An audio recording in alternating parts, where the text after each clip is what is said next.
tension's low and the weather's good, we'll take a stroll through where there used to be a neighborhood. I host a clinic called The Finer Points of Settlerhood. Wish I could say it brings a crowd.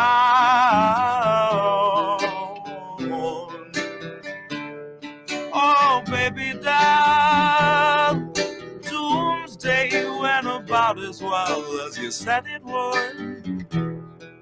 And God, I tried to love the bomb and I never could. There's such a heavy bomb and the humid air of rotted wood. Wish I could clear the smoke and show you down.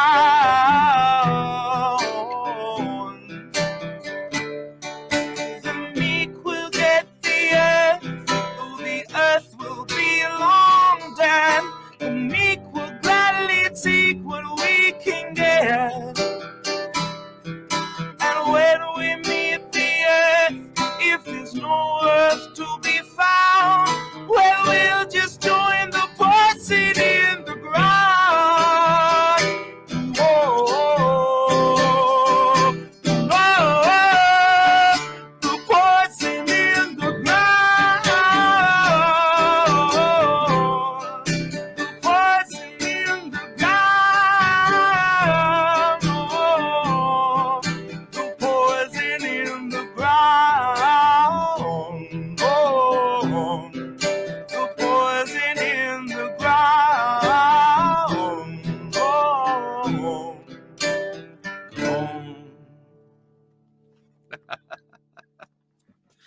Oh, God, I love playing those songs.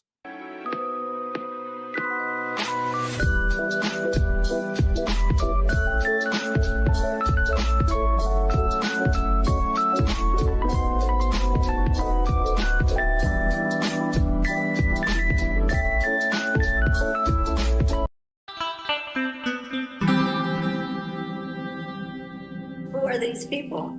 Okay, yeah, this is the Dust of Better Days.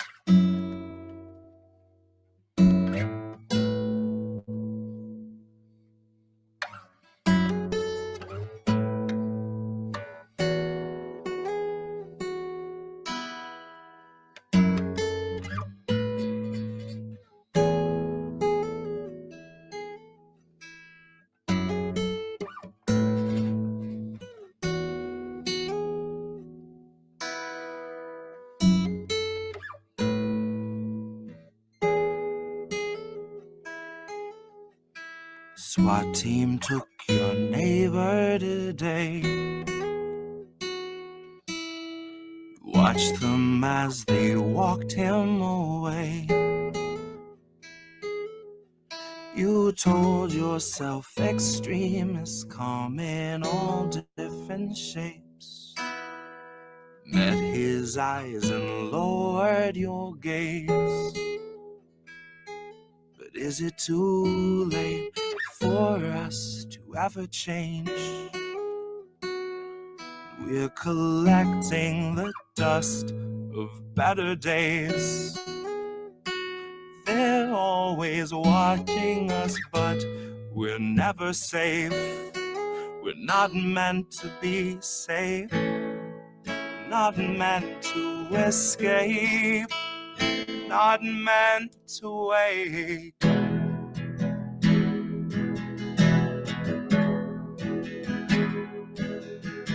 The sheriff stopped your daughter today.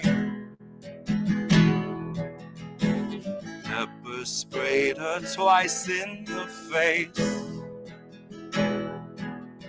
He must have had good reason if he'd treat her that way. At least that's what they taught you to say. But is it too late for us to ever change? Once we're collecting the dust of better days. They're always watching us, but we're never safe. We're not meant to feel safe, not meant to escape, we aren't meant to wait.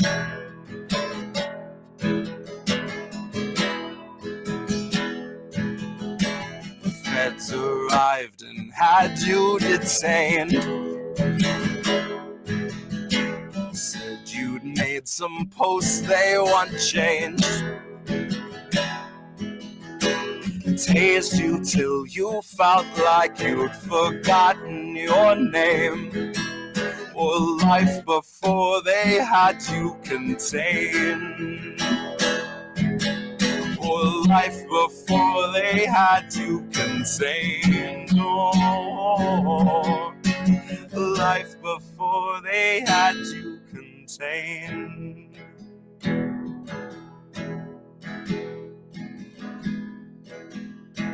SWAT team took your neighbor today.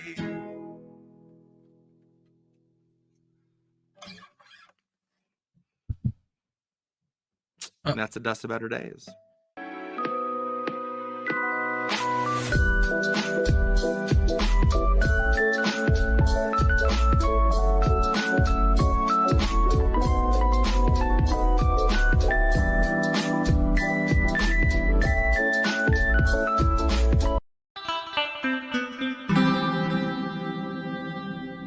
Who are these people?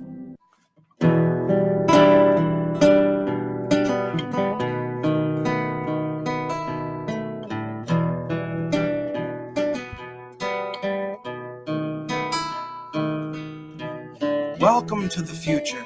Shit where you please. The Wi-Fi's killer, but there's no more bees, so there's hardly any flowers. There are very few trees, and you'll pay $1,000 for some honey for your tea. But we got these awesome collars. Mine's an Apple Model 3. It allows for better movement than the Tesla X Elite. It lets you customize the ads that it implants in every dream, and for premium.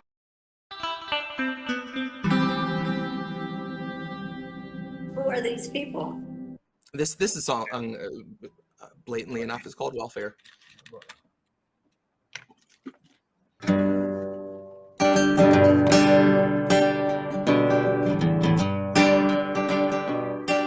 I heard him talk about welfare, I assumed the corporate kind. All the billions loaned to criminals who pinch your every dime. Oh, my suite keeps so flush, they got money to burn in the sky.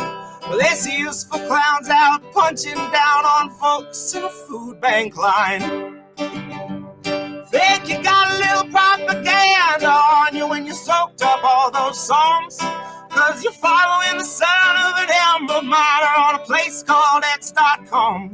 And you watch him bathing PPP and can't see something's wrong, but gotta grind your gears when a check appears at the door of some single mom. So if you don't give a shit who is subsidized, if they make 7 figures a year, you might want to look into the deficit you got sitting between your ears. And if you don't know working from your ruling class and you can't tell up from down, you might want to keep a word like welfare out of your corporate spoon-fed mouth.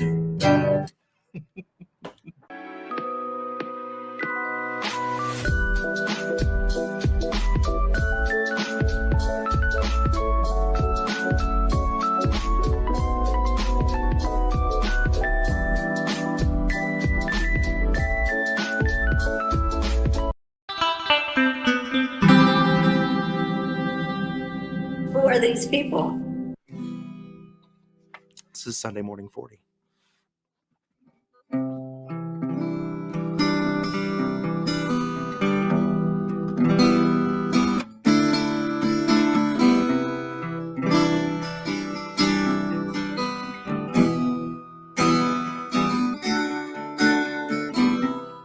Hey, we're 40 Sunday mornings out from normal, and the world is not the same.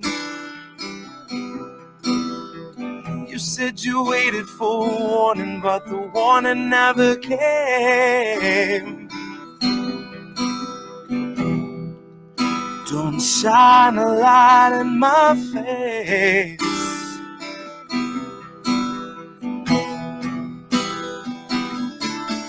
see, Nancy's gonna cut you a check too late. 2 years after your funeral's paid, 2 years after the grave, she'll be a little stronger for all of those dollars she saved. Watching you wake, watching you cling to your family, slipping away. Watch her do nothing but pray. Watch her condemn the Republicans, take them to brunch, and then shrug it away. Now watch us be outraged half of a day, then pick a new hero to face our leaders and think they could beat them, playing the game they played since Pelosi had real human blood in her veins. They're all one and the same, sold off stocks and they all maintain that the risk was benign and the virus was tame. Flash forward in 40 Sunday mornings, fade 250,000 people in its wake, and a cruise ship sailed today. So motherfucker, don't shine a light in my face. No. Wait. We're 40 Sunday mornings out from normal and the world is not the same. You said you waited for warning, but the warning never came. To shine a light in my face. You said you waited for warning, but the warning never. And that's Sunday Morning 40.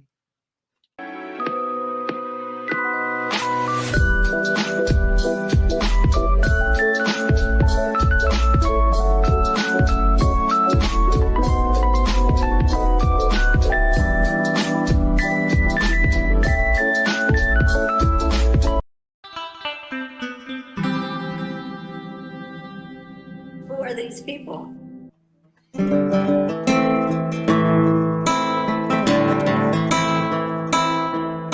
My granddad was a miner mighty long ago in Butte, who spent his whole life scraping by, who never left his boots. Then someone bought his bosses out and he'd outlived his use. They let him go, they trimmed the wage and they hired someone new. And he learned that that's what job creators do. Now walking through the heart of town, I see my daddy's shop that he shut down when the superstore got put in down the block. And he didn't have a lot of choice to work there all the same, for half of what he made when he had something to his name. He told me that's just the way it is, that's business through and through. And he told me that's what job creators do.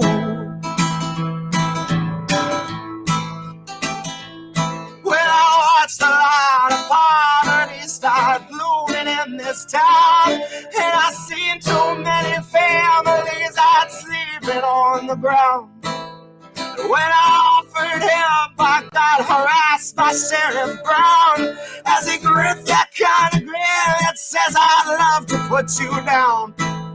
But if I owned a mine and I enslaved them for a crew, then he'd call me a job creator too.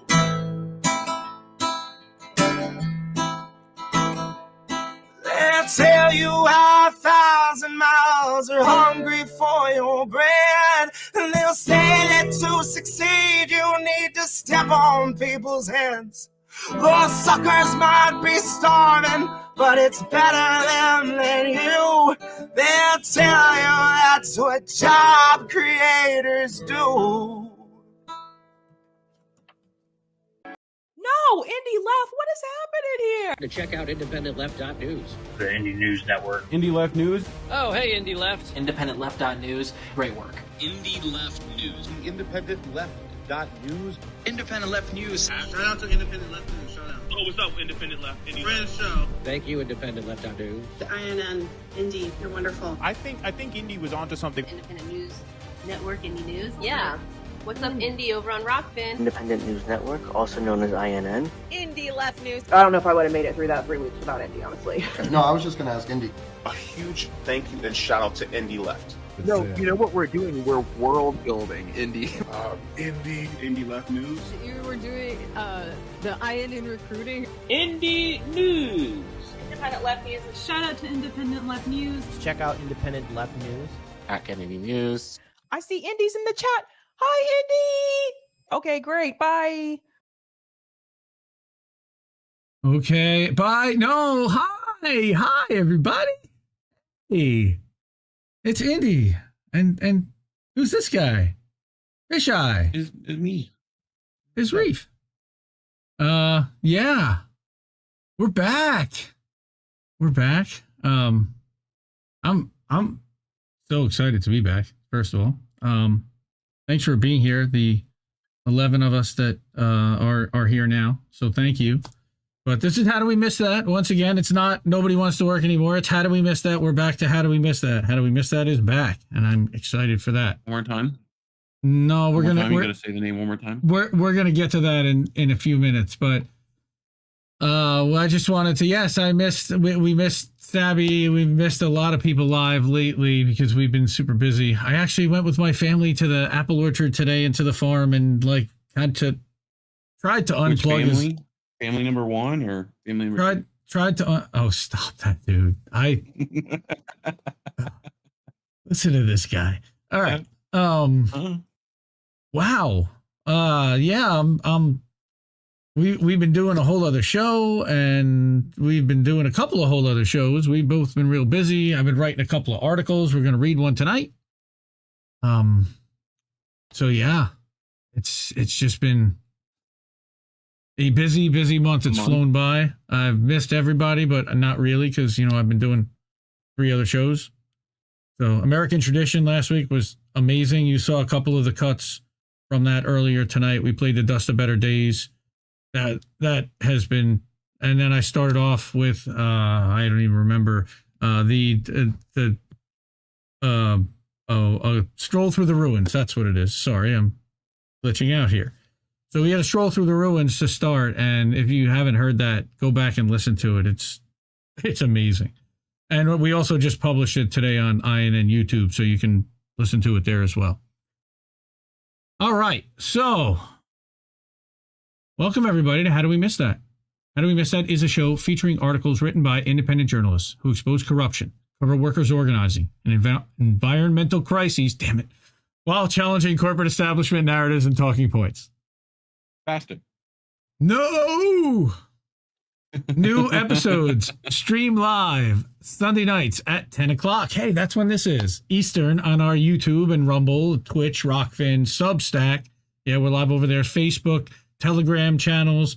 We usually publish the podcast within a couple of days to Amazon, Apple, Google, Spotify, iHeart, and more. I am Indy, as you can see from the screen, but for those listening, I'm the guy who is on the left side this time. We shifted that up. I'm the founder and editor of Indie Media Today. That's the Substack that we're going to read later. I am the co-host of American Tradition with Jett. I am also the co-host of Nobody Wants to Work Anymore with Snow Himbo on INN, both.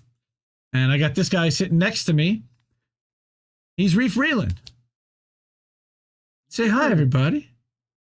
Hi, everybody. So, Reef is...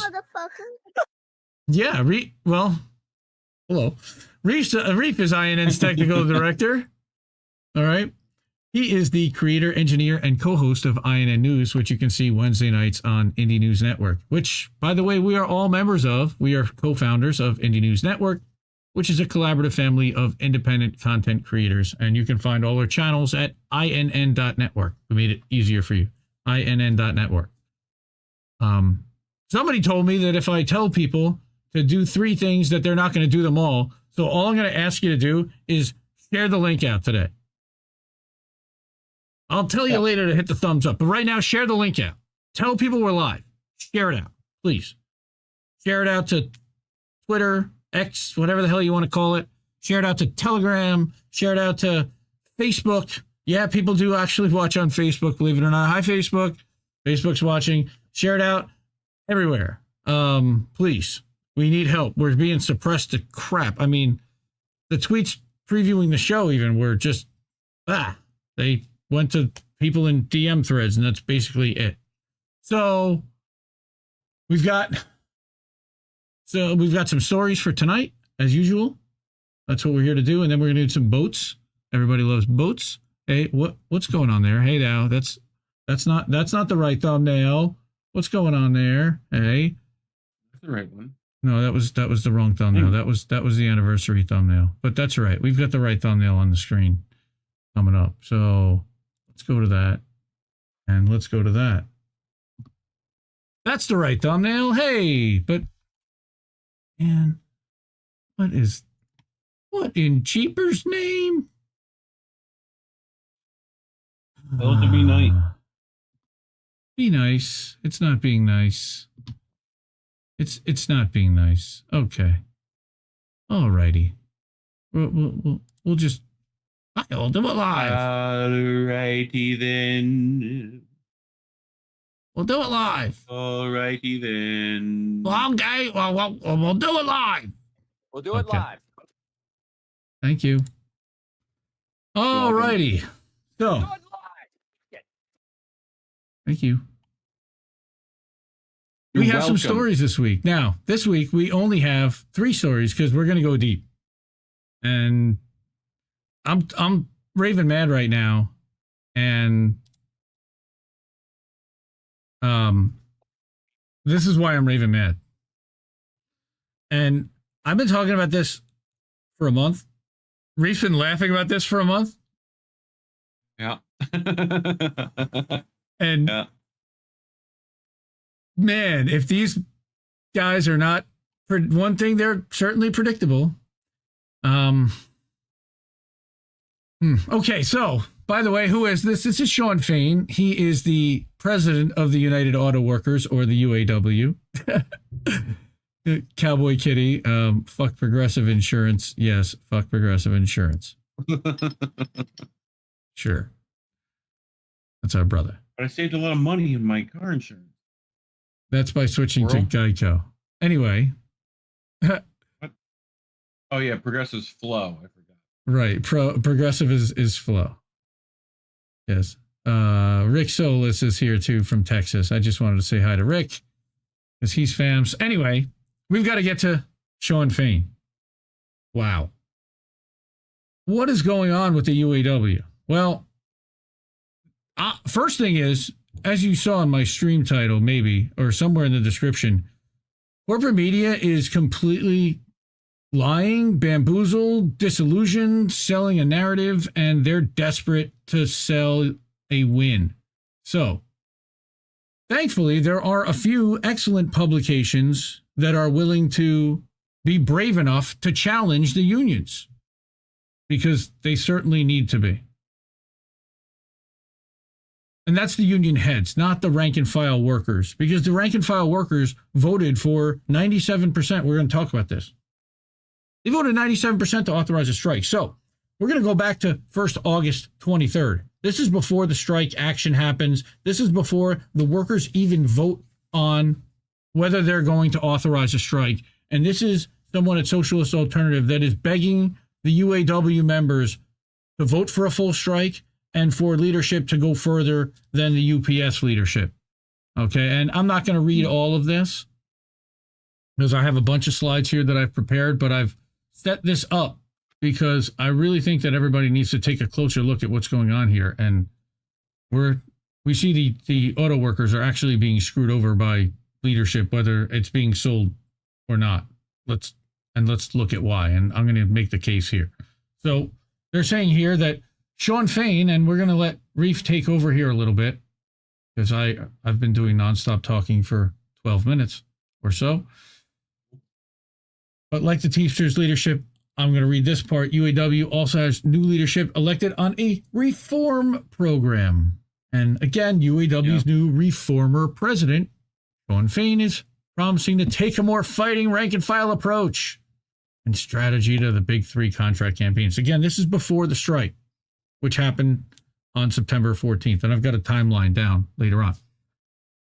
Reef, tell me about reformists and about unions. Well, I've been saying it for a while that unions are reformist in nature. They're not there to, revamp the entire system. They're there to fix what's there, right? It's still, they want to be a part of the capitalist system. So, it's supposedly there to make that better and to help you fight against the bourgeois in that way, but it's not really getting rid of the whole kit and caboodle, right? Like, we're not even going for cooperative in this case. Nope. So, you're just trying to make it, you got to paint it better. Like, that's pretty much it. Vince is rotten, but some paint will help it, Right. So, but here, he talked about expressing readiness to shut down factories at all three auto manufacturers. With strikes across all three, that would include some 150,000 auto workers. That's what we've been talking about, 150,000 auto workers. All right. Despite reformers being elected to union leadership at two of the biggest industrial unions in the U.S., the Teamsters, of course, had the opportunity, and we lamented and went crazy on that one too, to further victories by struggling together with the UAW as a source of inspiration for the broader labor movement, and working people everywhere. The decision by O'Brien and Teamster leadership to agree to a TA that's acceptable to UPS without escalating the struggle by taking the strike action they said they were preparing for acts as a huge break on the labor movement and will impact the potential for a UAW strike. Any potential for a UAW strike at the Big Three would be much more likely if auto workers were getting inspiration from existing picket lines instead of Teamsters at UPS. Now, as it turned out, that wasn't the truth, but that was their prediction. What could have been two industrial unions representing a huge share of the U.S. economy, right? Striking within a month of each other. Could you imagine UPS and UAW, the Teamsters and UAW striking simultaneously? I could whisper of a dream. Right? Well, that's basically what they're trying to say. That could you have whispered of a dream? It could have dramatically increased the potential for building a more fighting labor movement that could have motivated unorganized workers across the country to join unions. Now, this is the only time I'm really going to talk about electric vehicles, and electric vehicles are certainly part of the subject and what's going on here at the union. I think we're going to talk about it one more time, but I saw a thing recently about I forget which electric vehicle company, but they're the ones making like the batteries and frames for it. Yes. Like a factory that's doing that here, and they literally had to add a coal power plant to power the damn thing. I think that's in Ohio. Right. Like, what? How make that make sense? Well, like coal. They can get coal easily to clean coal. Damn, I missed. It's clean, it's clean washed coal. Clean. It's clean. It's clean. Well, they take it out and they wash it, and yes, right. Didn't W say something like that? So, right. Yeah. So EVs and the UAW's bold contract demands, and this is what's going on here, is that part of what's playing out is that the transition to electric vehicles, which is being precipitated also politically by the Biden administration, has presented challenges for the UAW, and EVs are increasingly becoming a main feature in contract negotiations. Why? Because the Big Three have invested billions and billions in new technologies and battery plants. We have to get that on the soundboard. Some kind of billions other than $1 million. Come on, man. Thank you. Right? Despite not yet making any profits from EVs, the company coffers are safe because they're more profitable now than at any time since the Great Recession of 2008. I'm going to stop and I'm going to repeat that line because it's really important. The Big Three are more profitable now than at any time since the Great Recession of 2008. Over the last 10 years. Thanks, Obama. Yeah, thanks. Well, look. Over the last 10 years, GM and Ford have typically made a profit of $7 to $11 billion per year in North America.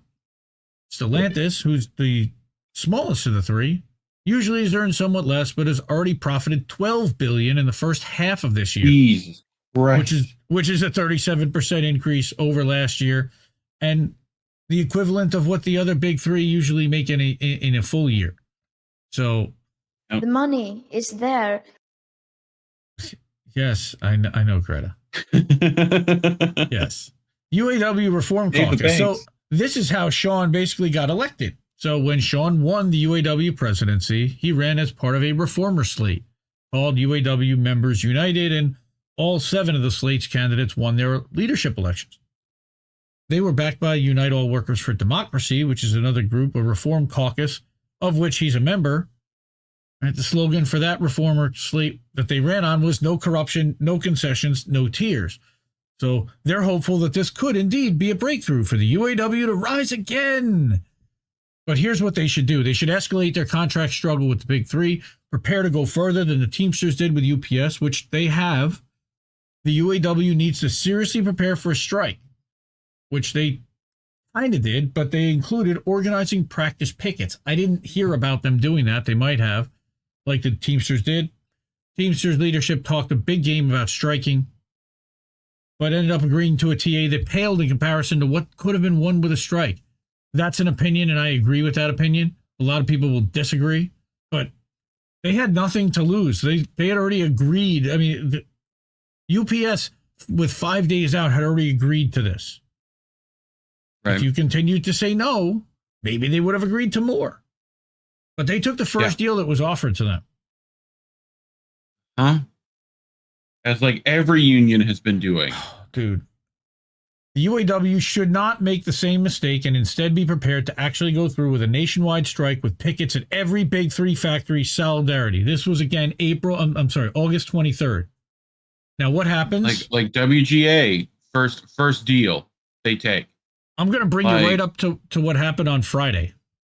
UAW escalated their strike action against Ford and GM, but spared Stellantis this week. They went on strike on the evening of September 14th into 15th. Himbo and I actually were recording live. We're recording for Nobody Wants to Work Anymore, and we did a whole segment, and I went crazy on UAW during that, and definitely, by all means, go watch that on INN. But do it after this show. So what's going to happen is that the union will walk out at Ford Assembly Chicago and Lansing Data. These are parts and assembly plants, throwing a strike from 17,000 to 25,000 out of 146,000 potential workers at the big three.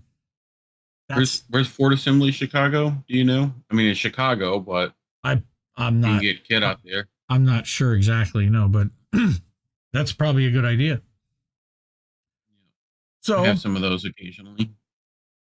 Some other some people were out and interviewing Sean Fain, and he told Automotive News, which is the industry publication for the auto industry, the union would escalate strike action at Stellantis. Still at 10 a.m., they received an updated counterproposal, right? So the union then decided not to escalate against Stellantis this week. So are they not? Last week it was Ford. So last week he publicly declined to escalate against Ford, citing that they were progressing. However, this Friday he blasted Ford. We gave them a comprehensive proposal on Monday. Still haven't heard back. That's nice. Now, the morning after the strike, that again was the latest as to what's happening today. So I wanted to let everyone know kind of where we were before everything and where we are today. Now what happened in between? Because holy crap. So the night of the vote, I'm recording with Himbo, and the next morning I see Payday Report, and this had hit my inbox on Thursday night. Friday morning, I put this tweet out. What's that? I know it's not. Go ahead. But the UAW logo does look very similar to that Black Sun logo. Like, I mean, I know it's not that, but it's a wheel, like, a spoke wheel and tire. It's right. Yeah, but like I feel you, I guess. If you squint a little bit, it's just anyway. That's my brain caught that. Don't worry about it. So I tweeted out, shout out to Mike, because Mike Elkington and Mike Elk over at Payday Report, he's out in Pittsburgh, great independent journalist who covers nothing but labor. That's all he covers is workers at the organizing and at the fighting management level for payday stuff, for fighting for better pay and better benefits. So, like I said, in case you missed it, UAW did not strike with all 150,000 members across the country last night. Leadership chickened out. They said the plants would shut down, no contract, yet most workers are on the job today.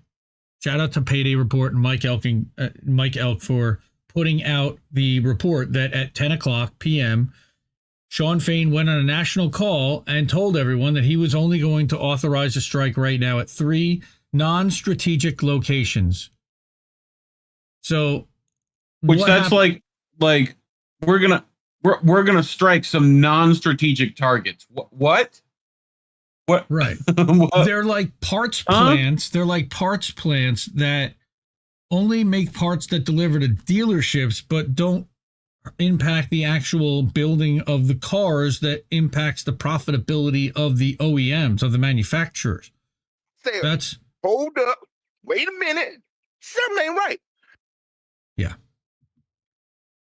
So, yeah, there's that too. So that's what Eric London over at World Socialist website had to say about it, which is that Shawn Fain's expanded strikes are going to have 0. Now, remember, what happened also during this time is that the day of the strike, the 15th, bullshit union buddy, quote unquote union boss buddy, Bernie, usually when the strike's just about over, they send him in, or at least they send him in to try to coax and coach out a deal between everyone. He was obviously unsuccessful because the next week they escalated and nothing got solved. And we're still on strike today, but other things happen too. So first of all, the expanded strikes will also have I am once 0. again asking for your financial support. Oh, is that what he was doing? Dude, stay away. Dude, keep him away. Keep him away from this whole thing, please. All right, I can't with this guy. So instead of calling assembly or component plants out, Fain and the UAW bureaucracy called plant parts distribution center workers at only GM and Stellantis out on strike. This again was last week. They didn't call Ford out, right? These centers called PDCs. This is important stuff. It's a little bit nitty gritty, but it's important. These personal PDCs, defense cannons, right? No, they're parts delivery centers, are aftermarket facilities at the very end of the auto supply chain supplying dealerships. So the strike at PDCs, like I said, will have no impact on the Big Three's production, citing real progress with Ford. This was a week ago. Fain also said there would be no strikes at Ford's PDC, so they had no impact there. Now, this week they had some, but this was last week. This is notable considering the Canadian union bureaucracy's last-minute agreement with Ford to prevent a strike north of the border. So Canada, they got on board with, that's Unifor or whatever. We're going to talk about that in a second.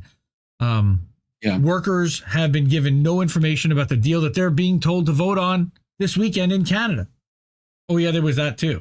So blame Canada is what you're telling me. Well, sort of, but no, blame the unions and union bosses in Canada because union bosses here suck and are everywhere suck. So, yes, you're certainly going to do that. You usually do. Well, sorries. No, don't be sorries. Hold them accountable. Be sorries. Fain also, this is what I was talking about. Fain also extended a friendly invitation to U.S. President Joseph Robinette Biden. Oh, yep. To visit a picket line. And he ran a bunch of bad boys. Like Eric said on the 22nd, though, this would be nothing but a stunt aimed at promoting illusions in the pro-corporate Democratic Party. Biden and Congress intervened last year to illegalize a potential railroad strike and force through a sellout contract that 100,000 railroad workers had previously rejected. We all covered that. Are we going to get to this side-eye guy? Please tell me you have the side-eye guy. I don't have the side-eye guy, but... You don't have the side-eye guy? That side-eye guy was best guy. I lost this. Well, dude, I got a lot of stuff to cover. If I go every side-eye guy, we're going to be here a long time. So just go find the video of Biden talking. That should be a thing. Not everyone's favorite World Socialist website reporter, Jerry White. Anger mounting against Jerry Black, as opposed to others, and we've got one from our favorite WS writer. I like Eric London. He's he's good on this stuff. He went after Sabi. We don't like that, but he's also done some great stuff. Anger mounting against Fain's bogus strike policy as UAW prepares to announce a sellout deal with Ford. And this was Jerry White about 3-4 days ago, right? Yeah. So Jerry's saying that the efforts by UAW to keep 128,000 of its 146,000 working during its so-called stand-up strike, and I wanted to use that word, stand-up strike, which is a strategy that they claim that they're using, that auto workers used in the 1930s to, it's like kind of like the version of a wildcat strike at the plant level. Yeah. All right. You're saying it's not like Seinfeld and like, you know, Bill Hicks in a picket line. It's not a stand-up strike. Well, or Jimmy Dore.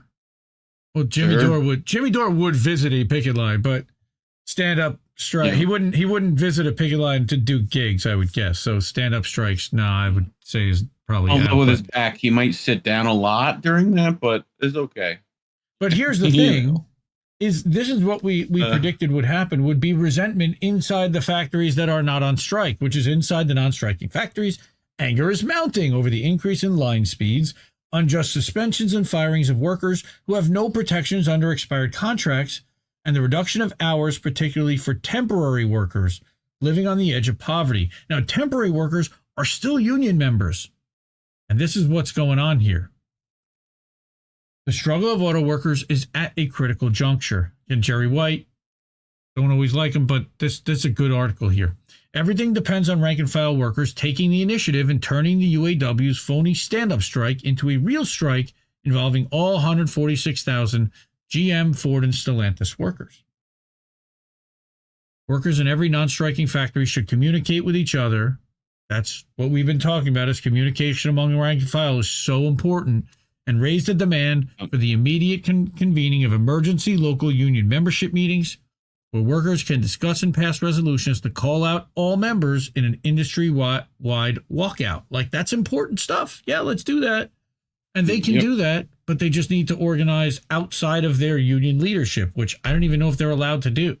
And that's what he's suggesting. Now, define allowed. Well, as they would basically be thrown out as UAW members, forfeit their pensions, and a lot of other things as well, potentially. Yeah. Right? So,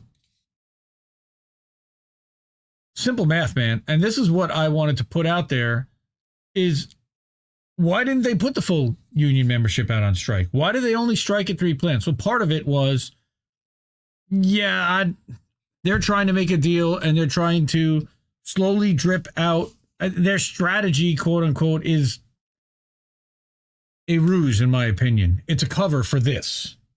This is why they didn't go full strike. It's math. It's all about geometry, right? You got 150,000 members that are going to get $500 a week strike pay. You got $75 million a week, according to this. At $500 a week times 150,000 members is $75 million. I put it out on the calculator so everybody can see that I don't even have to do the math. The calculator did it. 75 million. You're looking at about 10 weeks that the union could strike at full membership. And leadership didn't want to risk management waiting them out. They said how much they had recently, didn't they? Well, I've got that later. So they initially, I thought it was 800 million. The truth is it's 825. And we're going to talk about the percentage and the number and the amount that's been spent so far. So, next.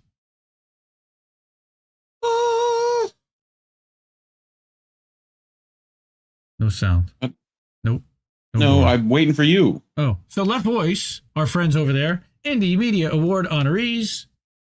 Hit it. Nope. Nope.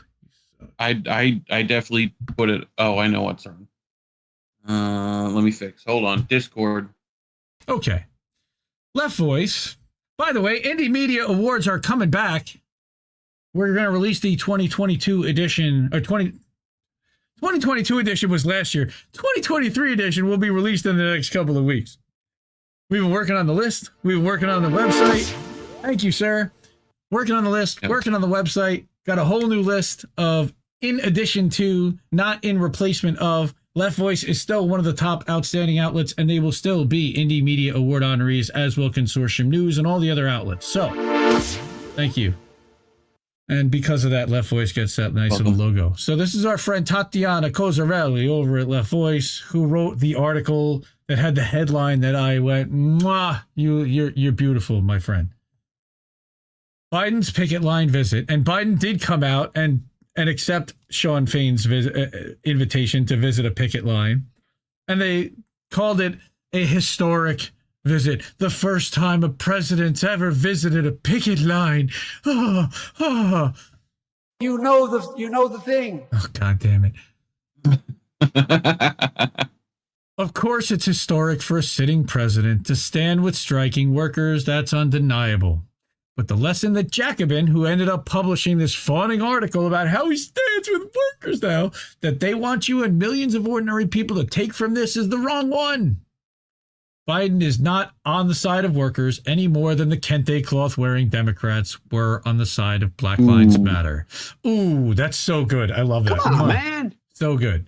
A few hours later, right after this whole shenanigans, but Jacobin publishes this article entitled "The Militancy of the UAW Strike Forced Joe Biden to Take a Side and Walk the Picket Line."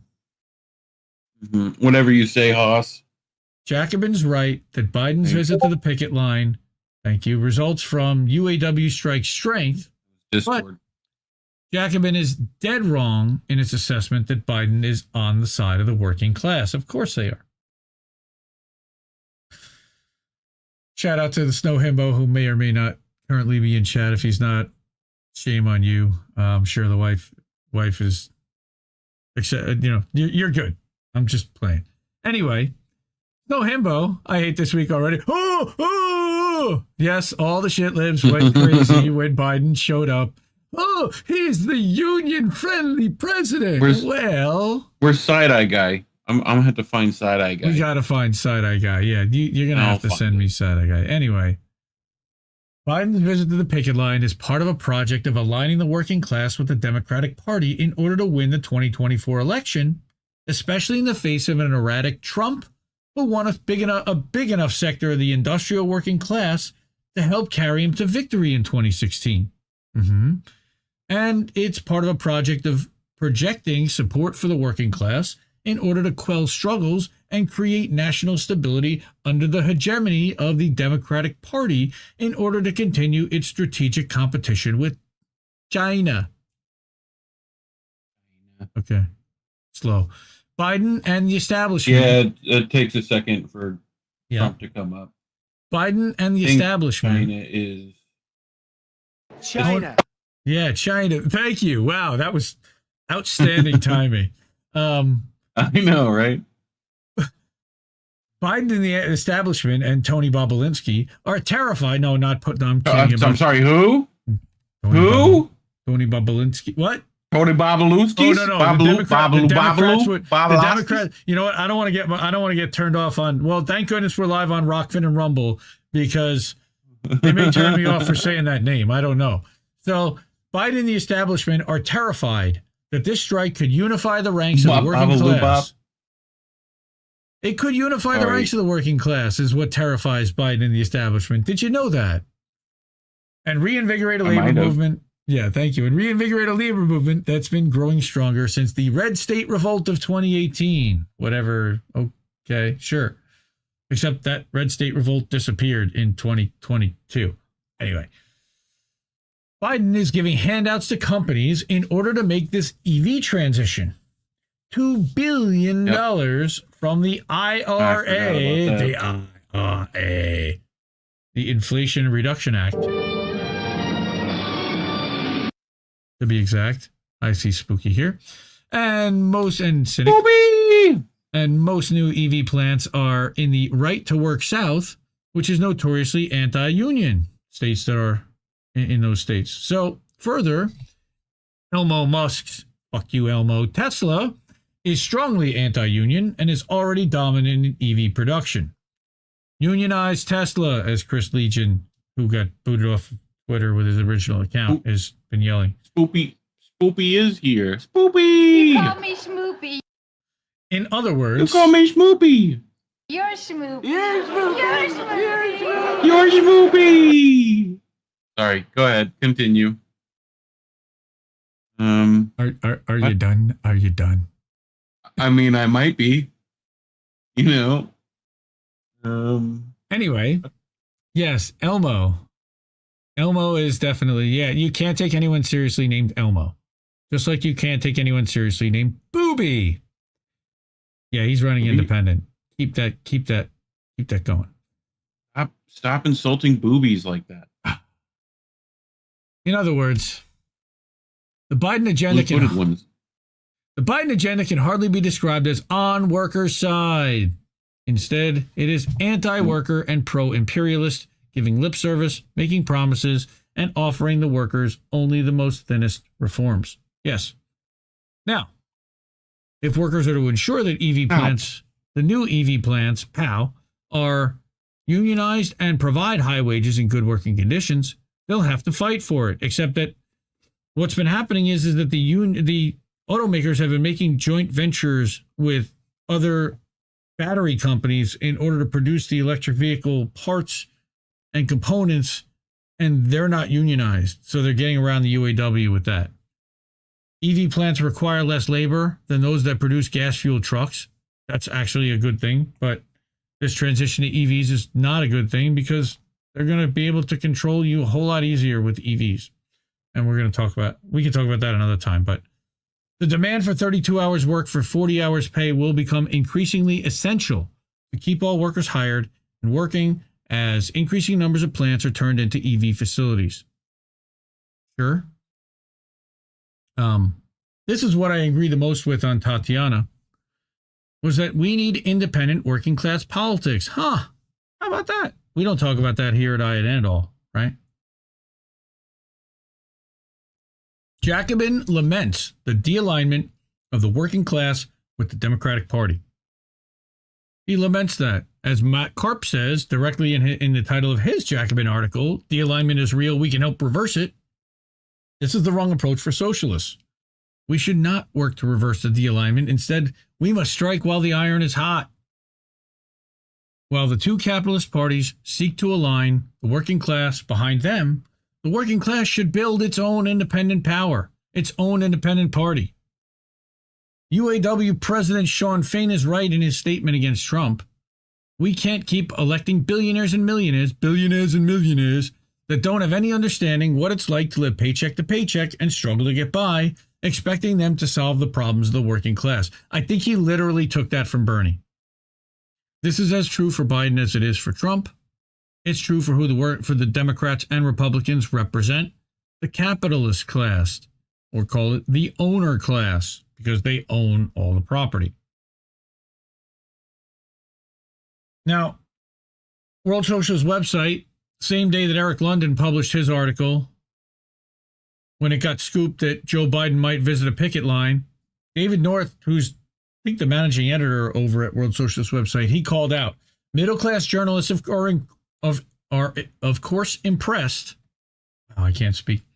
But workers know that Biden is planning his tourist stop at the UAW picket line to bolster discredited union president Shawn Fain, lend credibility to his pathetic stay-on-the-job strike, and facilitate the sellout of the workers. Because we all know what's coming. At some point, they're going to sign a deal that's going to screw over most of the rank and file. Speaking of which, I DM'd you. Thank you. Now, I thought that this was actually the best of all of the articles covering the strike that happened on Friday. This is where Marcus Day, who I think is the best writer over at WSWS, UAW president, again, orders vast majority of Big Three auto workers to continue working 2 weeks after their contracts expired. Why? Why are there so many? The bureaucracy is betraying the widespread desire among workers for an industry-wide strike to reverse decades of concessions. Acting on a strategy worked out in advance with management and the Biden administration, surprise, surprise, the UAW is seeking to placate workers with false promises of expanding the strike. This is intended to wear workers down and prepare the ground to announce contracts that will be completely in line with the company's demands for massive attacks on jobs and workers' living standards. Marcus knows what's about to happen, and he's warning us.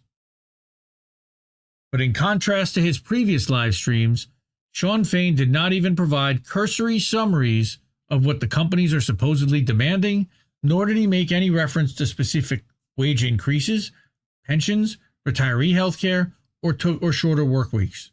No specifics. Yep. That's already starting to disappear from the table.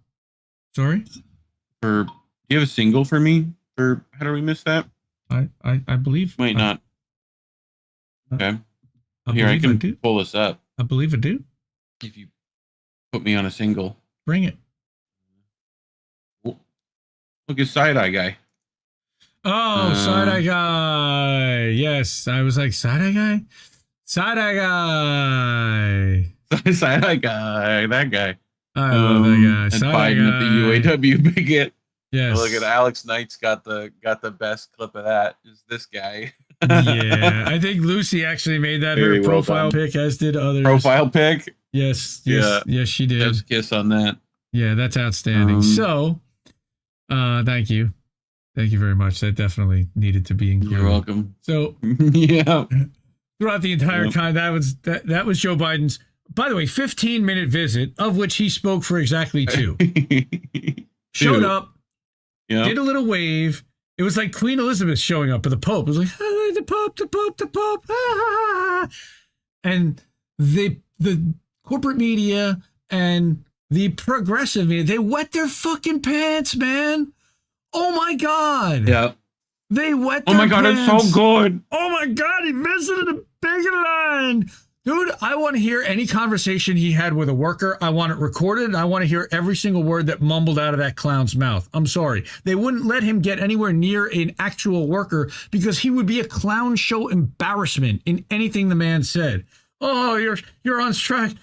You're building a cars, man. That's great. Like, who knew where he would go? And that's why they kept him on. And he still can't follow the script. It's Colin in the chat. Historic, y'all. It's historic, y'all. It's historic. Yeah. I swear, just and nobody so funny. Nobody talking about it like this except for us and a couple other people, but mostly it's wow. Biden went to the picket line. Wow, isn't that so? Wow. Wow. Thank you. But I said, throughout the entire contract negotiation process, the UAW has kept workers completely in the dark on the concrete deals of what they've agreed to with companies, including the corporation's demands for huge job cuts in relation to the transition to electric vehicles. They are looking for cuts. Incredible. After they've already made billions of dollars a year, $100 billion in profit over a decade. And the clearest indication that UAW apparatus is preparing a complete sellout, Fain again praised Biden's trip to the picket lines last week, saying, "This week we were joined on the picket line by none other than the President of the United States. It was a historic day," as Colin said. Historic, y'all. Historic, y'all. Historic. All right. It's historic. In fact, Biden's visit to the picket lines, during which he spoke for just 87 seconds, was aimed primarily at bolstering Fain and the UAW bureaucracy and ensuring that it is able to keep workers' opposition under control. Bernie wasn't enough, so they sent the old fucker in. Ominously... Because they haven't sent Obama a comfortable shoe yet. Well, he doesn't go out to the comfortable shoes to the picket lines. He only says he will. Yeah, but they can send his shoes. I'll put on my walking shoes. At least. I need that too. Ominously, Fain made repeated references to the GM Willow Run Center that Biden visited and other auto plants as arsenals of democracy, referring to the conversion of automotive factories to military production during World War II. Again, oh my God, he's trying to... The minute he goes off the script, in the present, Washington, of course, is rapidly escalating its war against Russia in Ukraine. And I really like that Rosie Riveter lady. She was a big improvement. Pouring tens of billions in military equipment into the country, we know. Following the failure of the so-called Ukrainian spring offensive, there have been growing calls for boots on the ground by the corporate media. Mm-hmm. And someone's going to make those boots. So, this is the timeline, the by the numbers that I put out, that I put together based on what we've already seen here. August 28th, they vote 97% of the union. They're deciding, okay, we're going to strike. We're down. Strike. If they don't give us what we want, 32-hour weeks, no two-tier pay, all the other things that we're asking for, we're going out. Yep. Midnight or 10 p.m. Eastern, September 14th, UAW announces 3 parts plants on strike, total of 13,000 workers, one at each manufacturer. That to me also, again, where's Colin? It's historic, y'all. They're putting a narrative together because what was me outside. How about that? historic strike language was thrown around due to all 3 domestic OEMs getting hit simultaneously, but it was one non-strategic plant per manufacturer that had 0 impact on profitability. It's so fucking funny, dude. Oh, it's not like funny at all. That's what's it's like I could just imagine like the war room, right? Where it's like now General, we have these very important areas here. No. Move everything away from those. Go to the non-strategic. Like like that should be our first order of business. Yes. Okay. Like yes. Not one, like pick one of them. Well, that's what like they've one always... of the strategics. Well, traditionally, pick like one important thing. Traditionally, the union has selected one of the manufacturers and threatened to strike and shut them down completely, and they had the total amount of power to do that. Now, I think what happened here was they bit off a little more than they could chew in offering this historic strike. So, yeah. They say we're going to strike with everyone. They strike with 13,000. After a week, they strike another 5,000 workers. Only at GM and Stellantis, like we said. So now you're at 18,000 workers. All right. Then this Friday, they decide still they're not getting the traction they want. GM's not coming to the table. Stellantis put something out, and that hasn't progressed the way they want. So but they think that maybe it will, so they didn't strike Stellantis this week. So Ford, we thought we were close. Now we're not close, so now we're hitting Ford again. But still, it's only parts distribution centers. Only 25,000 out of 146,000 workers. So let's do some math here, folks. We're gonna go to math class. All non-strategic. Let's remember one thing, and Reef asked earlier, how much is in that strike fund? Because I Googled it. Fuck you, Google, but I Googled it 2 days ago, which according to analysts at Evercore ISI represents 12 weeks of strike fund worth at $825 million. Now, on top of the fact that not every UAW worker is an auto worker, so they don't even really fully have access to the $825 million, and nobody's talked about that. Because you've got airline people, you've got plenty of other UAW members that are not auto plant workers that work for the 3 manufacturers. Are places like the foreign places that have stuff here, like Mitsubishi, I think, right, has stuff? Plenty of manufacturers have plants here, but most of them are in right-to-work states and non-union. Toyota's in Kentucky. Yep. Nissan is in Tennessee. BMW's in South Carolina. Tesla moved from California, a union state, to Texas, a right-to-work state.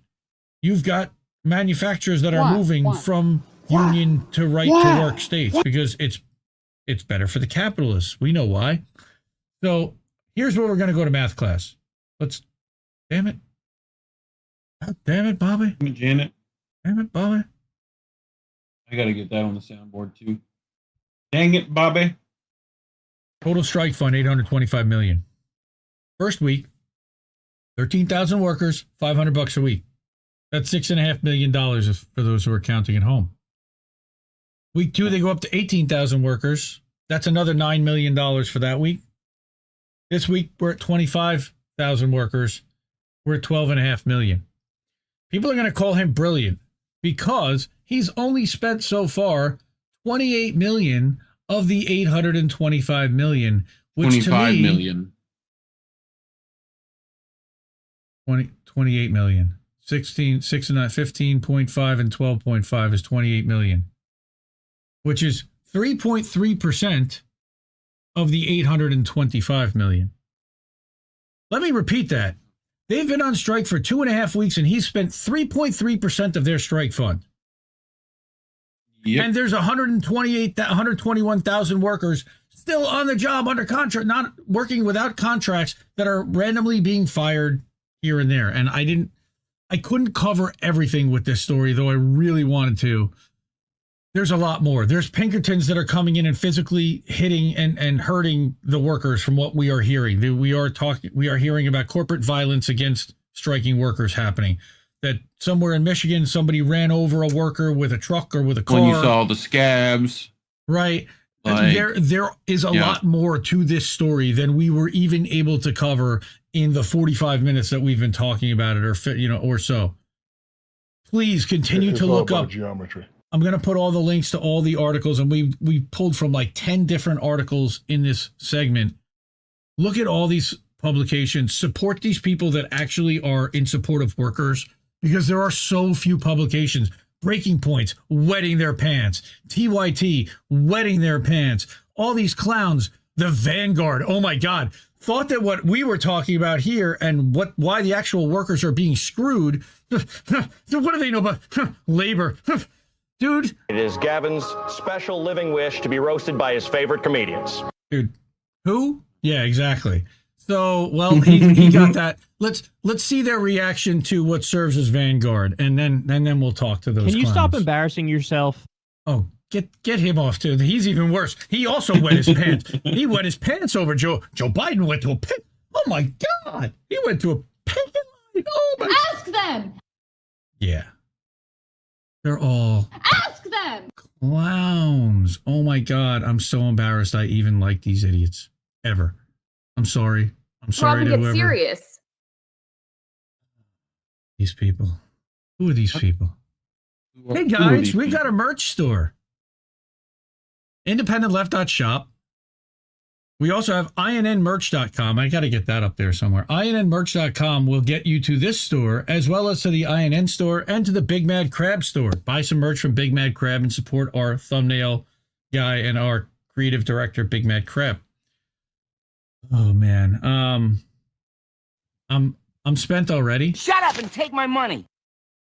The Vanguard's a bunch of right-wingers. Yes, they are. They love Ukraine. They love funding war.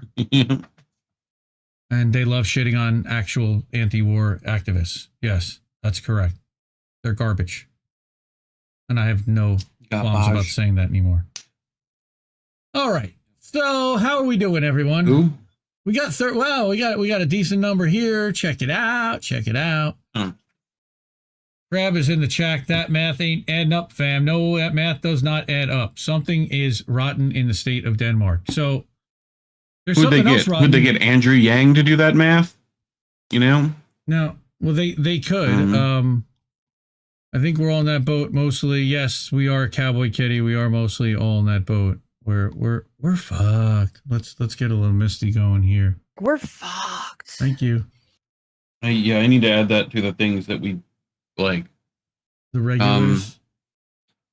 Right, like I have like over here on the left of my soundboard, I have like the stuff that we use frequently, and I need to add more in there. You know. Now, before we start our next segment, I wanted to give a shout out to our friend Fiorella, who went to Iran. I don't know if anybody saw this, but she went on some kind of delegation trip to Iran. So I wanted to shout out and. Oh no, I don't hear it.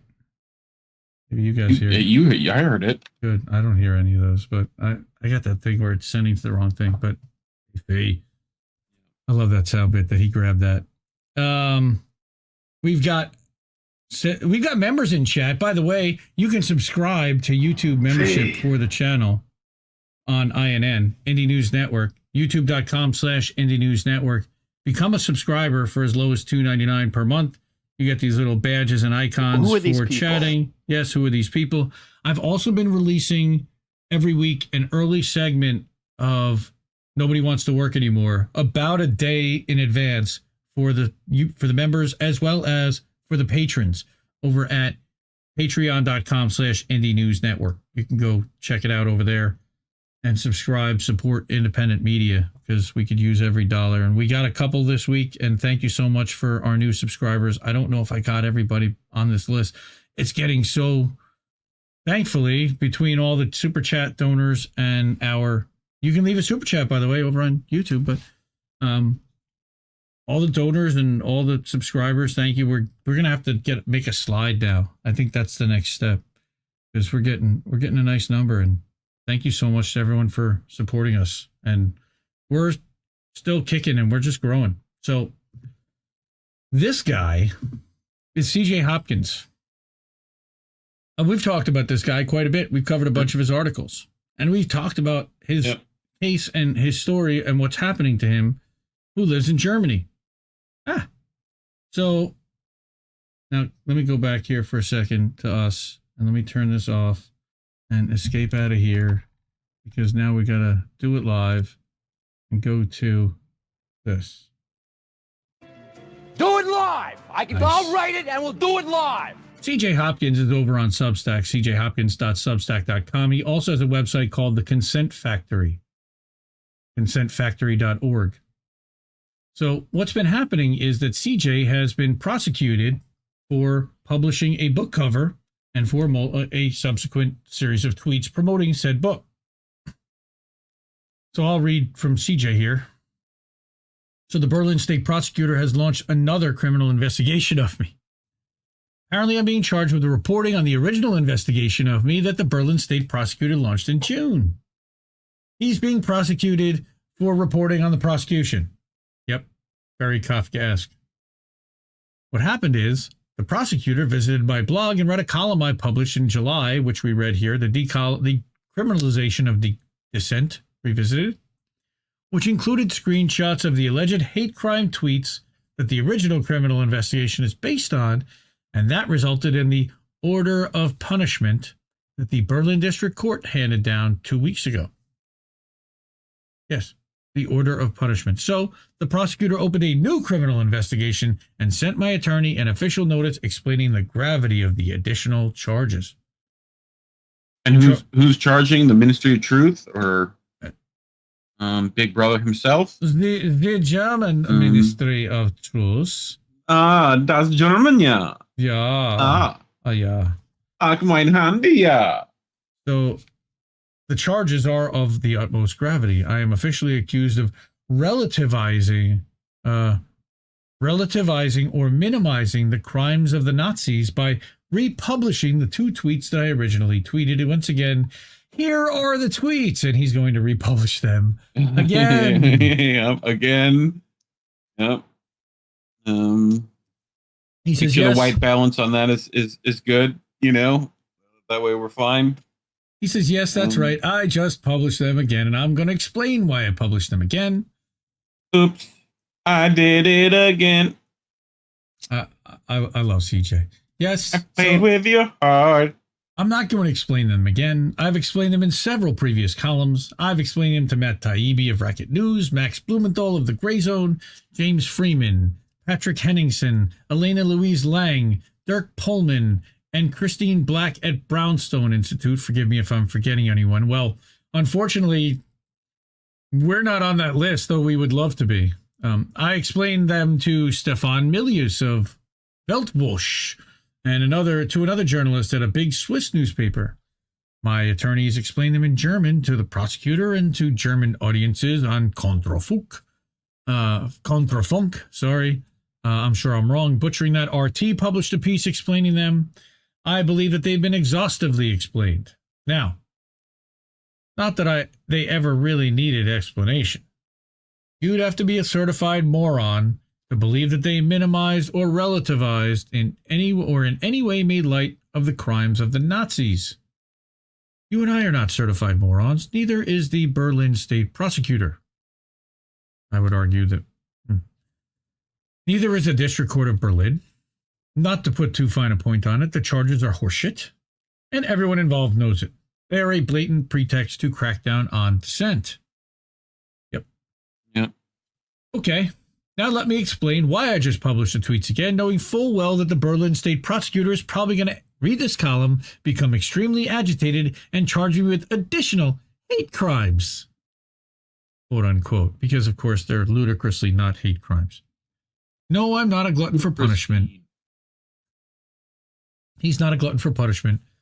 I'm not at all enjoying my introduction to the so-called German legal system. It's taking up my time. It's making me angry. It's upsetting my wife, which I do not appreciate. It's costing me a lot of money. It's forced me to ask other people for money, which is something I do not like to do. Sad.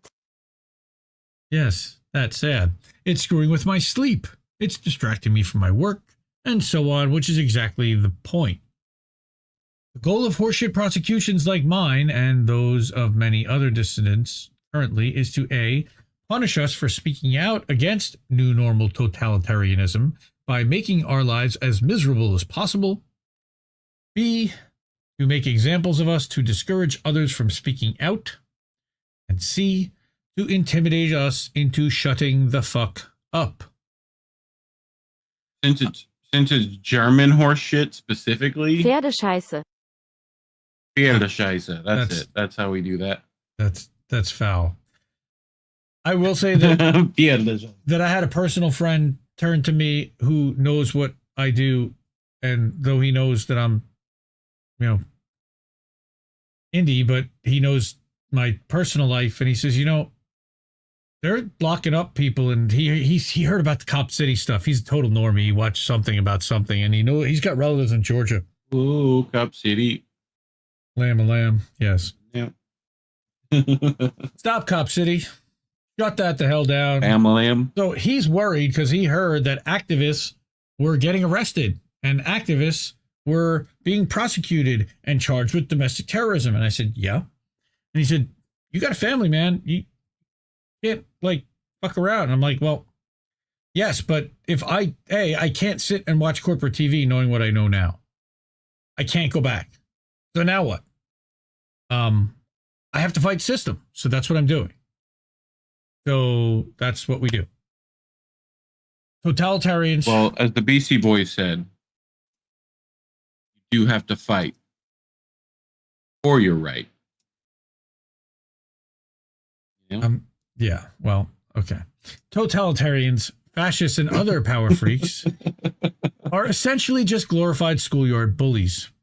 They may cloak themselves in the mantle of the law, but their modus operandi is brute force. Beneath all the bullshit, their message is simple. Either do what we say or we will hurt you. Okay, prepare yourself because I'm going to give you some advice. I do not generally like to do that, but in this case, I'm going to make an exception. Never, ever give in to a bully. The second you do, that bully owns you. When the bully wants more than whatever he is demanding, more than anything else in the world, is your fear. The bully interprets your fear as respect. Because the bully doesn't understand respect. The bully craves your fear and your obedience because they reify the bully's authority. They enable the bully to feel powerful. I need that. Yes. I know. I'll add it to the list. That's what she said. Yeah. Yep. They reify the bully's authority. They enable the bully to feel powerful and important. The bully needs to feel powerful and important because the bully feels weak and unimportant and afraid. All fascists are essentially cowards. They are cowards and nihilists who hate themselves and fear themselves and hate and fear life. Yeah, nihilists. They are nihilists, which is why they are so obsessed with controlling everything. We believe in nothing. Except for our friend Klaus. And eating the bugs and Agenda 2030. It's the fucking Germans. That makes way too much sense. CJ's point is never give in to a bully. Yeah, nihilists. Never reify a bully's authority. If you do, you will find yourself sucked into the bully's sadistic, nihilistic reality. You'll be playing by their rules. And that is all reality is. A set of rules we agree to play by, or in this case, do not agree to play by. So, getting back to my criminal case and the Berlin State Prosecutor's latest attempt to bully me into shutting up and demonstrating my respect for the authority and power of the Berlin State Prosecutor, fuck that. I don't respond well to threats. I do not take orders from totalitarians and fascists or any other type of authoritarians or bullies. So that is why I've republished these tweets, and why I will continue to republish those tweets every time the German authorities threaten me with additional criminal charges for refusing to obey their authority. Again, I am under no illusions. I expect the prosecutor to file new charges and issue further threats, which I will defy, which will lead to additional charges, and so on. I am not looking forward to that, but thank you. I don't have any other choice, not if I want to be able to respect myself. If you have doubts about whether that will happen, i.e. an endless cycle of new bullshit criminal charges stemming from my repeated refusal to respond to the German authorities' bullying, well, let me tell you about another dissident the German authorities are currently persecuting, and I'll do it quickly and then I'll let you go. And we could also talk about Alina Lip, but as many of my readers are aware, I'm presently holed up in an undisclosed location in the Italian countryside. Michael Ballweg, the founder and lead organizer of Querendenken movement, okay, I'm sure I'm butchering that and I apologize, was also here for a while. Querendenken, yeah. Yes. Michael, who is an excellent cook, whipped up some delicious extremist dinners, after which we all sat around denying COVID, conspiracy theorizing, brainwashing. COVID is real. I'm kidding. Sounds like a good time. Right? Brainwashing each other with Russian propaganda and delegitimizing the state and so on. Man, that sounds like a party I want to be at. Late at night. Russian scum!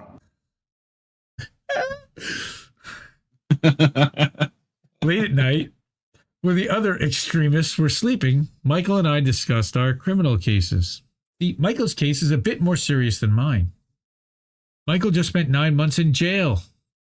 The German authorities have seized his assets and frozen all his funds, so he's homeless and bankrupt, and they're prosecuting him for attempted fraud, money laundering, and tax evasion, or in other words, for launching a protest movement.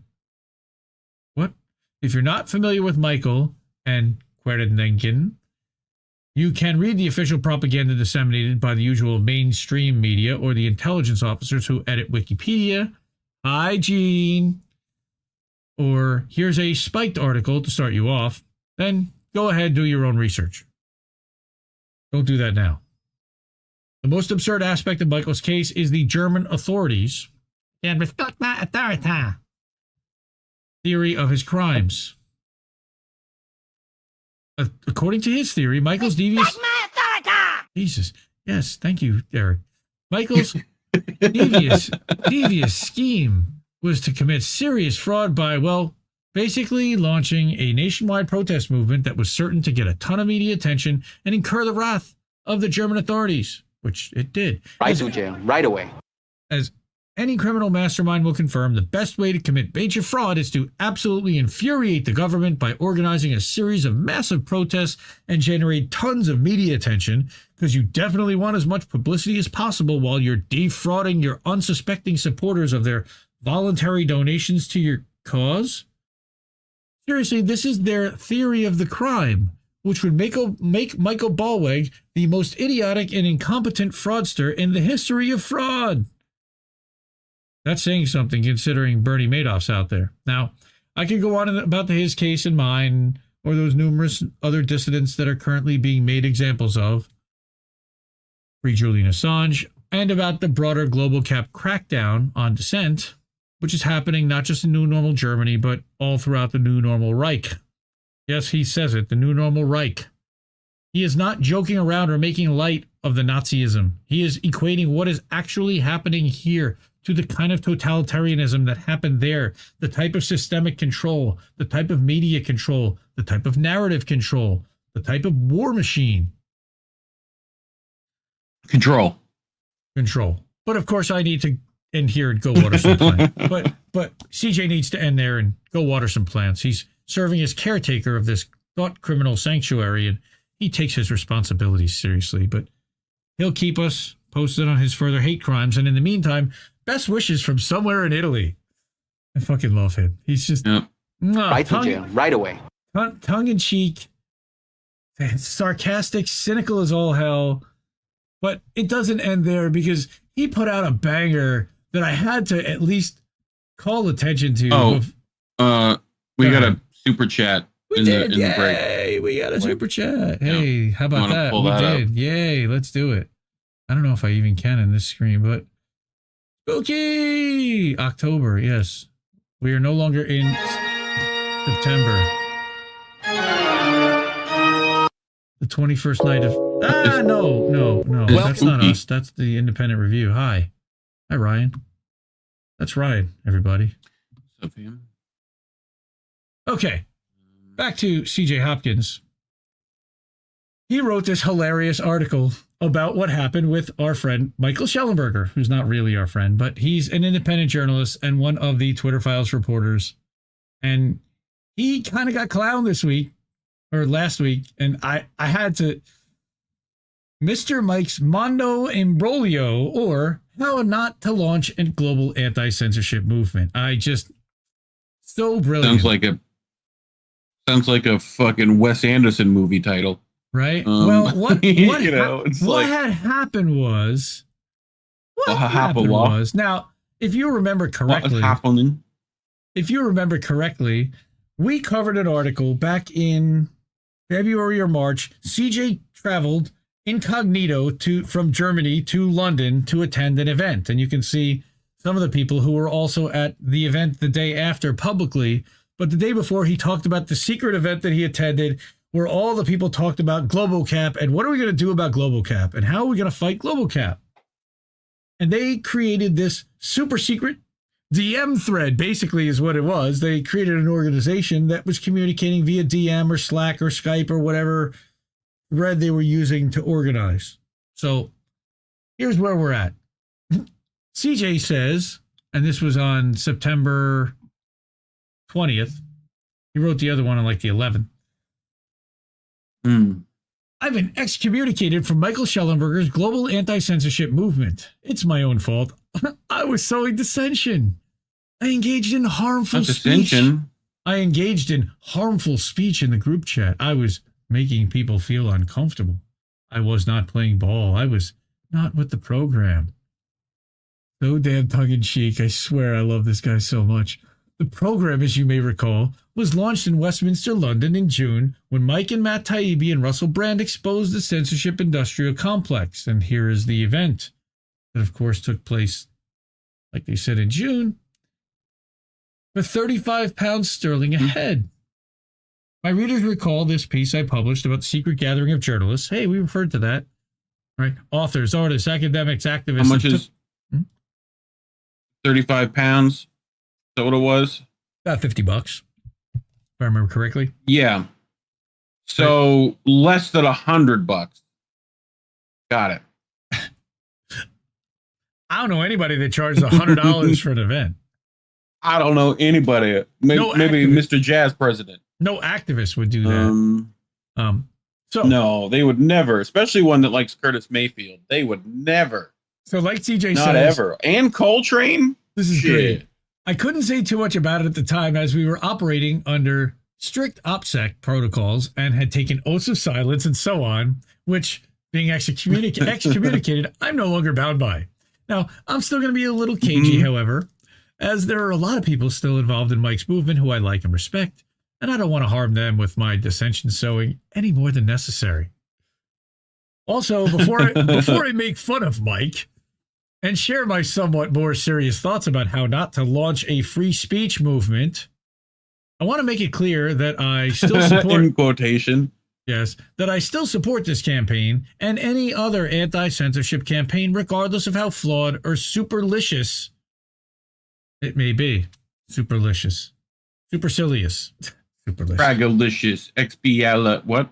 Yeah. Fergie. Yep.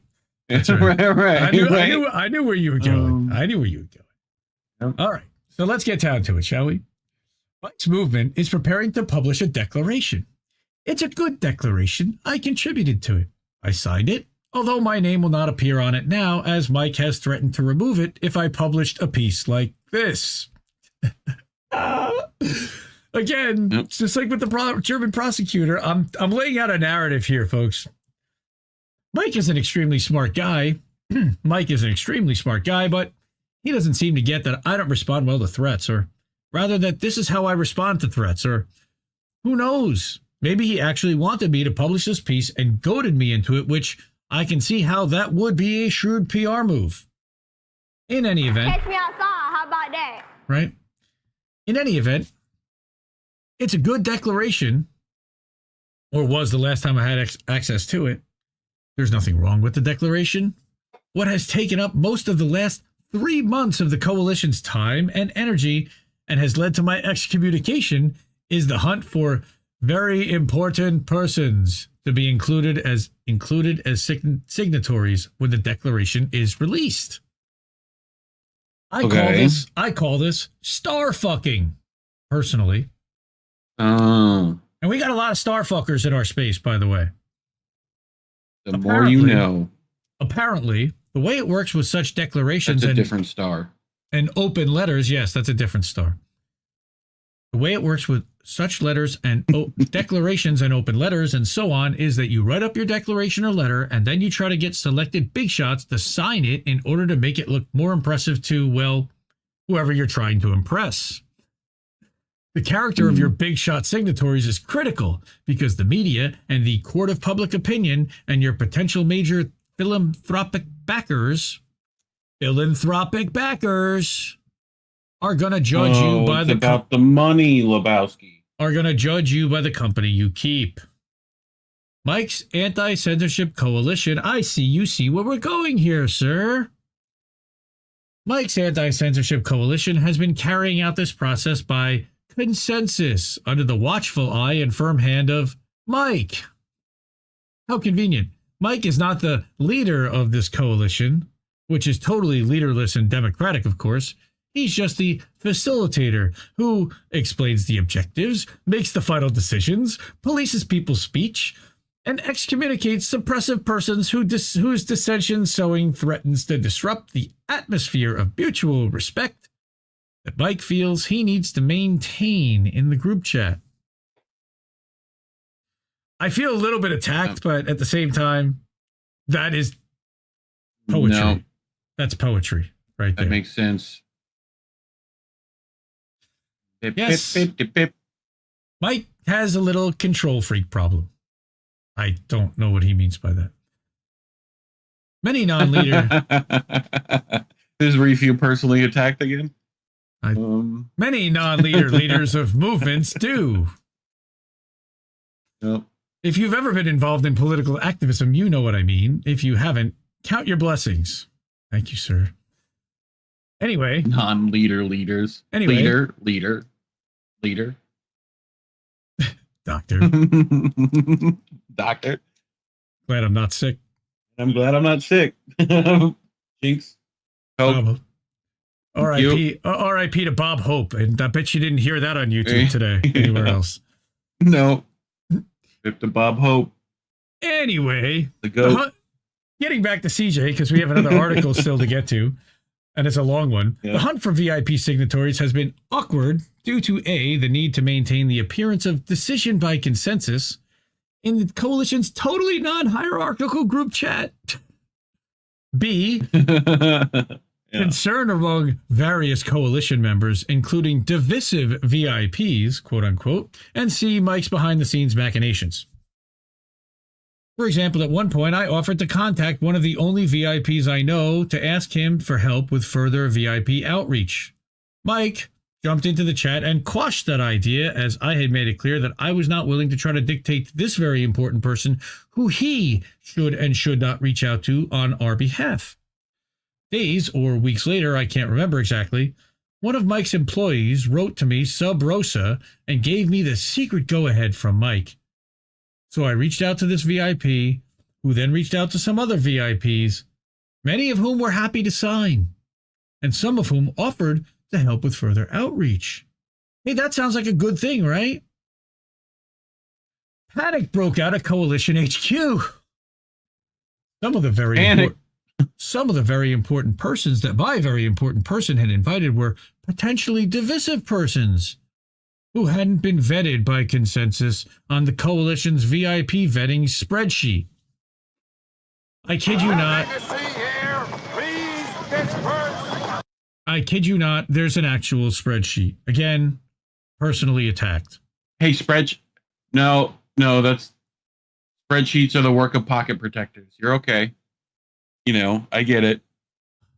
Like, he's attacking nerds. You spreadsheet nerd. I'm proud to be a nerd. So I was asked to reach out to my VIP and instruct him to cease and desist with further outreach before he reached out to further divisive persons who might reach out to further divisive persons, at which point everything might spin out of control. Needless to say, I declined to do that.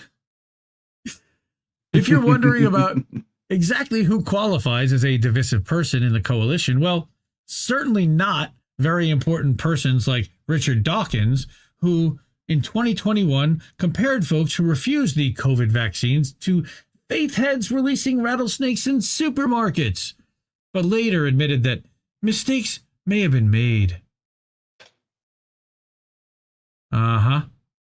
Or fanatical new normalist Slavoj Žižek, and I hate saying that name. Žižek. God bless you. Here's a quote from God bless you. The catch is that even if life does eventually return to some semblance of normality, it will not be the same normal as the one we experienced before the outbreak. Quote, things we used to do as part of daily life will no longer be taken for granted. We will have to learn to live a much more fragile life with constant threats. We will have to change our entire stance to life, as to our existence as living beings among other forms of life. Man, did this guy get fear-mongered to shit. Right? Yeah.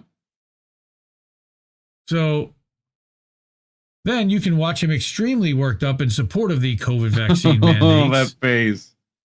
And mocking people who care about silly things like their personal bodily autonomy with Bree Joy Gray in 2021. Hey, look, I didn't blank out the bad faith logo with an INN logo, but I could have. VIPs like Dawkins and Žižek are not divisive. They are very important A-list persons who are committed to universal human rights and freedom of speech and all that kind of totalitarian and lockdown and segregate and censor everyone because of a virus with a 99.8% survival rate. No, we're not eugenicists, which in this case, is St. fucking Heil. Right. Russell Brand, however, is definitely divisive. You remember Russell Brand, right? We all remember Russell Brand. You're frozen, Reef. We might be ignorant to misogyny and sexual assault. We might be. Someone said. We all remember Russell Brand from that poster advertising the big event in London, don't you? Well, here's our friend Russell Brand today. No bueno. He's got some accusations out there. So, the Russell Brand cancellation op was what sealed my fate with Mike's free speech movement. I have been holding my notes for quite a while. For example, I never opposed having people like Dawkins and Žižek on the signatories list, as I understood the PR logic. Yeah. And I was praying none of the coalition members would bring up the revelations, as one of them put it. But the odds of that not happening were poor. Sure enough, someone brought Brand up, and someone checked, and he had been asked to sign on, but as of Saturday, he hadn't responded, at least not according to the VIP vetting spreadsheet. The famously VIP vetting spreadsheet. See, they're useful. Well, exactly, because it said that he had not responded. So that was obviously a huge relief. Right. However, what if he responded now and wanted to sign, i.e. post revelations? Should he still be allowed to? A risk assessment. A risk assessment was suggested. He says, I got a little snarky and proposed that we skip the risk assessment and all the other PR strategizing bullshit and just uphold the principles we're claiming to defend. Right, isn't that hard? Whereupon Mike Shellenberger needed to reach me urgently, presumably to shout at me and threaten me again. I had had an earlier such phone call from Mike when I criticized his sucking up to Elon Musk and suggested Elmo. that it made... Elmo. It's me, Elmo. And suggested, fuck you, Elmo, that it made us look not quite neutral. Mike called me at home apoplectic. I love that word, apoplectic. That is one of my favorite words. That time... Apoplectic. Apoplectic. It's so... Rolls off the tongue, doesn't it? Right? Apoplectic. Say that 5 times fast. And threatened to kick me at that point, when he yelled at Michael, when Michael yelled at him about criticizing Michael about Elmo, he threatened to kick him out of the club. But nothing I couldn't handle. Yep. I've known a lot of control freaks in my day, and Mike has done and is still doing a lot of great work. And we all have our character flaws, don't we? Anyway, I wasn't in the mood for another screaming, threatening conversation with Mike, as I was still at my friend's converted monastery in Italy, which we talked about before, and I finally had a peaceful day to myself. Lovely. He had to side note that the Italian workmen who are jackhammering big holes in the monastery walls don't work on the weekends, so apparently it's not so peaceful. Oh, it's me, a Geppetto. I jackhammer the walls, but not on the weekends. Geppetto, you mean I go to my wife. Pinocchio's puppet master? Okay. Yeah, I mean, that's just general Italian name. So I decided that I would call him back later, and next thing I knew, I was excommunicated. You are tearing me apart, Lisa! As he's using the excommunicated language because he's literally staying in a monastery, which I just yeah, I know, right? I'm not a Patriot Feely. I'll give you last rites. Oh, yes. Well, we'll get to that during boats. Yep. I'm not a professional movement builder, but I'm pretty sure this is not how you do it. I don't mean my excommunication. I mean the suffocating top-down micromanagement, the PR strategizing, the VIP idolatry, and the paranoia about alienating mainstream people who are going to be alienated anyway, regardless of how many Hollywood celebrities and Harvard professors you dangle in their faces. I don't want to dangle anybody. Idolatry. Not the Dollar Tree. No, it's idolatry. You are committed idolatry. But I don't want to see anything dangled in anybody's faces, really. But the simple fact is, playing by the rules of the system and the reality you claim to be opposing is a recipe for failure. Or worse than failure, a diversion, the simulation of success, which is where I'm afraid Mike's movement is headed. Movements are not PR campaigns. Yes, of course, some PR is involved. But the masses are not your employees, and they aren't CGI extras in your narcissistic movie. They're actual living, breathing people. Damn! Yeah, they are. People who do not need us to lead them. Basically, the masses don't give a shit what Richard Dawkins and Slavoj Žižek endorse. The editors of respected publications like The New Yorkers and The New York Times give a shit, but the masses don't give a shit about them. If you're going to build a movement to oppose the censorship industrial complex, which Mike claims he wants to do at some point, you're going to have to alienate some of your friends and colleagues in normal world and get your hands dirty and connect with the masses, or the people that no one has ever heard of, as Mike calls them. Again, I'm going to repeat that one because that seems like it's kind of important. Michael Shellenberger referring to Unity the normies. Doesn't represent what you're against. It represents what you are for. The people that no one has ever heard of, and let's continue on that theme, the people that no one has ever heard of are not stupid.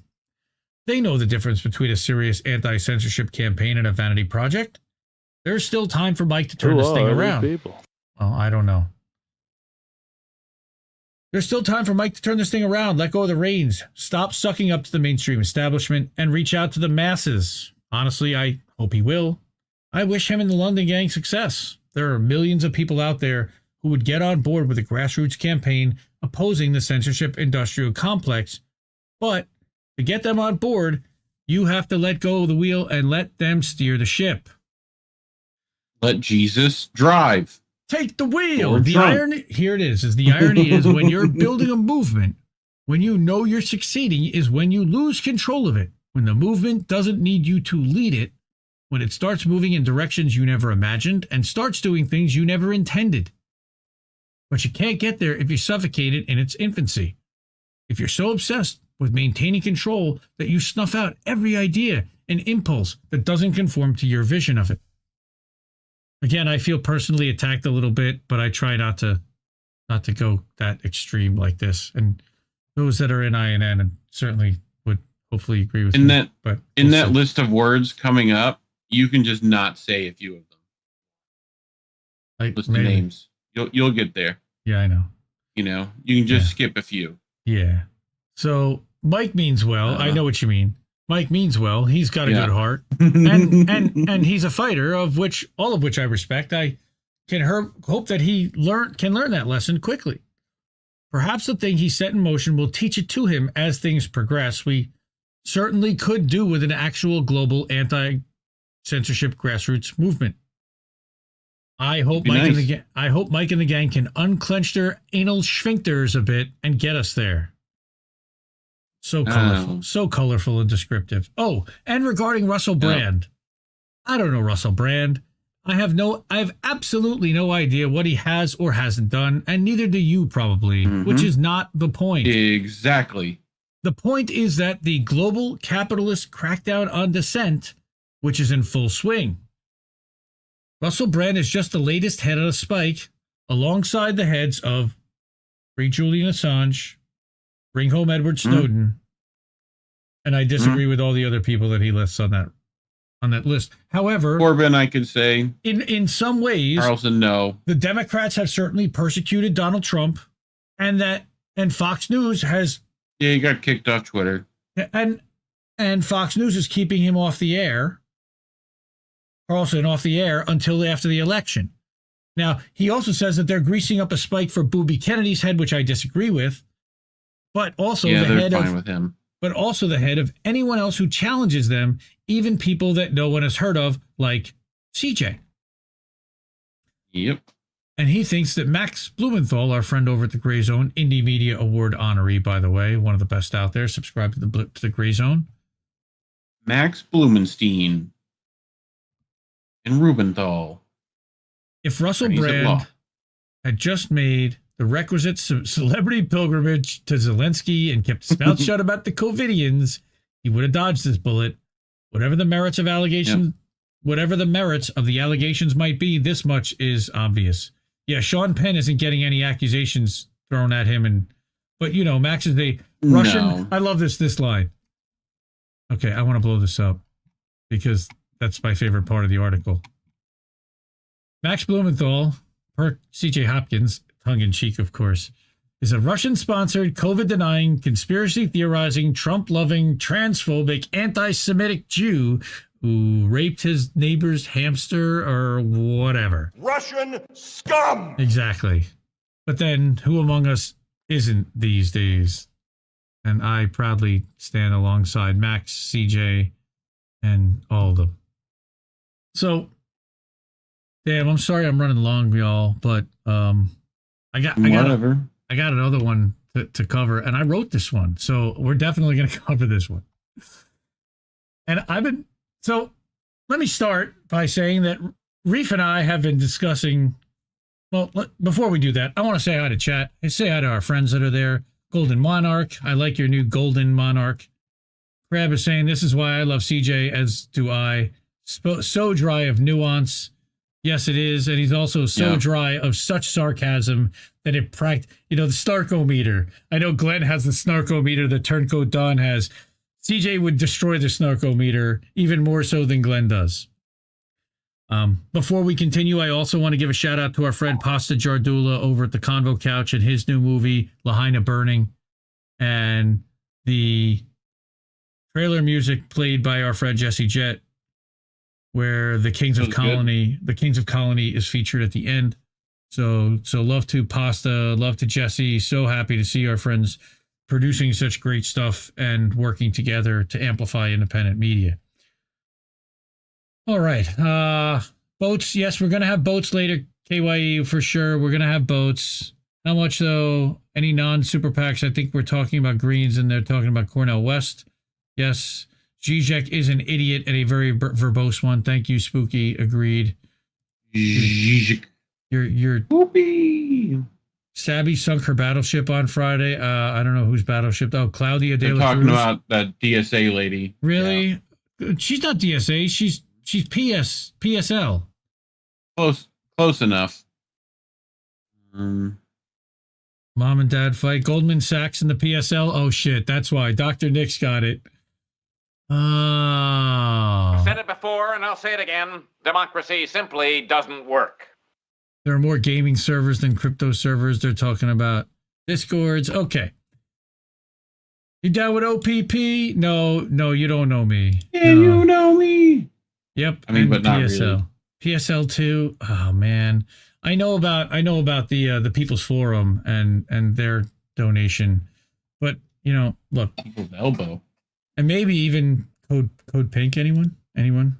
Sorry. Didn't say that. Maybe I did. Okay. Anyway. More like Code Red. Anyway. So Reef and I have been talking about the platform, Rumble, and Reef loves to talk about platforms. We know. You are fake news. Well, that has been Reef's contention from day one, is that there's a lot of fake views on Rumble. So this week, and before that, somebody had posted that they were going to move over to Rumble over on Substack Notes, and I'm going to include, I'll tell you exactly what inspired me and how I got motivated to write this, but for months and months and months, we've been on Rumble now. We're going to tell that story, how long and everything. So you know what? Let me just get into it. Rumble's fake views? Really? Is it? I don't know. So a YouTube rival. So what is Rumble? They're a YouTube rival. Everyone in chat here really knows about Rumble. You probably watch some stuff on Rumble. We're streaming live to Rumble right now, actually, among other platforms. Mm-hmm. People love to talk about it, but how many are actually using it? So here's what we're going to do. It says fake views. Shout out to Crab for the thumbnail. You have fake views. So let's talk about Rumble. You are fake news.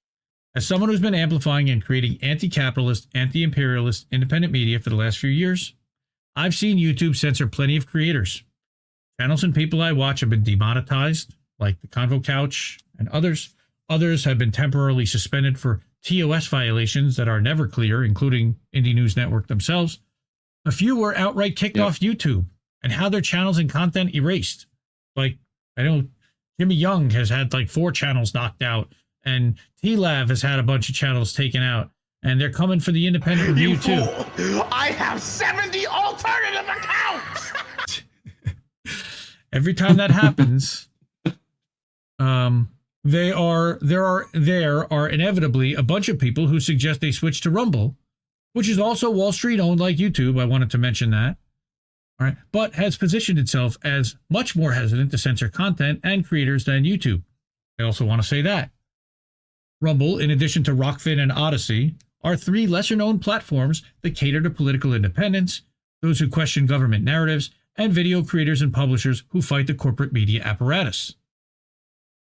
Rumble has developed itself a reputation for catering to right-wingers, but a platform is only comprised by the creators who choose to publish to it. I've heard similar accusations thrown at Odyssey and at BitChute, another video platform that refuses to censor creators. We have channels on all 3 platforms for both Indie Left Media, right, as well as Indie News Network. I think Twitter automatically blocks one of those, isn't it? BitChute? I believe it marks BitChute links as unsafe. All of them have their benefits, drawbacks, idiosyncrasies, and challenges to work with as a content creator. So I wanted to write this from the perspective of someone that would not normally write this and give a little inside baseball with it as well. None of these 3 come even close to the number of viewers, engagement, or chat volume as YouTube for the same stream. Because we stream simultaneously there. Right now, we've got more than 30 people watching on YouTube, and I can tell you that we don't have that many watching over on Rumble or Rockfin or an Odyssey. We don't stream live. whatever. Whatever, that too. Yes. And the links are, of course, there. Okay. Our Rockfin channel, shout out to rockfin.com/indleftnews, has over 4,000 followers, yet YouTube crushes Rockfin in views despite only 1,850 YouTube subscribers. Funny, but our Rumble channel, which only has about 750 followers, consistently somehow rivals or beats the YouTube in terms of live stream view counts. Now, I have full disclosure here that I have no insider knowledge here. I don't own shares of Rumble stock. I probably should have disclosed that somewhere too. I'm not an owner or a shareholder. I have no stake other than as a creator. The only evidence of what's happening I have are my eyes, ears, observations, logic, and stats from my own channels, which we're going to share here, plus whatever's public. And I've got some public information that we pulled as well. Now, to be completely honest, I didn't really want to write this post at all. I like Rumble, but it was inspired by my buddy Rich Slutsky, who writes a Substack, by the way, lies, counterspin, lies, lies, and counterspin. I don't know. I'll put the link in the chat. Rich is awesome. Subscribe to him on Substack and Notes. He has the uncanny ability to inspire the following process. One, find an issue that's important to me. Then he peels at a scab that I've been seeing that few others seem to see, talk about, or care about, which in this case, people seem to not really care about, but I still think it's important. 3, inspire me to wax rhapsodic about it on Notes in a reply to him. Then realize that this really belongs in an article or even a series because it's too long. And then go to my dashboard and open up Create Post. So here we are. And here's his note. And I'm going to open this up. Oh, I don't have to open it. Good. So it says, headline figures. Rumble lost nearly $60 million in the last 6 months. And he wrote this in September, and that was over for the first half of 2023. Rumble video counts may not be entirely accurate due to pre-roll loops counting as views. Huh. I found this very interesting. Also, Rumble is wasting money on exclusive contracts, and it isn't profitable because of this. So Rich's tag was actually to the co-founders of Substack. It says, so fellas, what are some things Substack can take away from this critique of Rumble? I'm looking to the last point mostly, that Rumble seems too focused on securing legacy figureheads with lucrative contracts. I see parallels in your Substack election, and I would hate for you to go the way of the Rumble bird. That's funny. Instead of the dodo bird, the Rumble bird. So, like I said, this inspired me, and I replied, and it started me thinking, and I opened this up. Let's get ready to rumble! Isn't that later? No, it's time. Right, that's his brother. That's Michael Buffer, by the way. That's his brother. Right, that's Michael Buffer. Not Yeah. Bruce. Did you not realize that? Yeah. Okay. No, I know that. It was just you. Why did it pause that? Anyway. Well, that's cool. Finished it out. So I have lots of feelings about Rumble, and they must be doing something right because as I'm writing this, and this is what I wanted to talk about, the Associated Press, the narrative managers for the establishment, just published a hit piece about them and the content they refused to censor, mostly around the coordinated hit against Russell Brand and Rumble's refusal to demonetize and deplatform him at the request and behest and demand of the UK Parliament. Yeah. The corporate media and the establishment used the Associated Press. Now, this was on the night of the Republican presidential debate, the second one, and they published an article about, and here's the article, and I'm going to give it 1 second of view time because I don't want to give it much light, but RNC's live streaming partner is a haven for disinformation and extremism. All right, I'm going back. I'm getting rid of that nonsense and garbage. Now, who is Rumble? I'm going to give you a real assessment from someone who's been using it, from someone who's heard all the smears and all the garbage and uses it every day and actually watches content on Rumble. I'm one of the few that actually does, and he can attest to it. I watch on Rumble. I watch on Rockfin. I use the alternate platforms that I actually subscribe to and tell others to. Practice what I preach. They're a publicly traded company on the New York Stock Exchange. Stock symbol RUM. And what's cool is that if you put a $RUM in a Substack post and hit space, it'll actually pull in the growth on thing or, the last whatever. They sell themselves as an anti-YouTube champions of free speech. This is the description on Yahoo Finance, is that they operate in the US and Canada and internationally. They're Canadian based.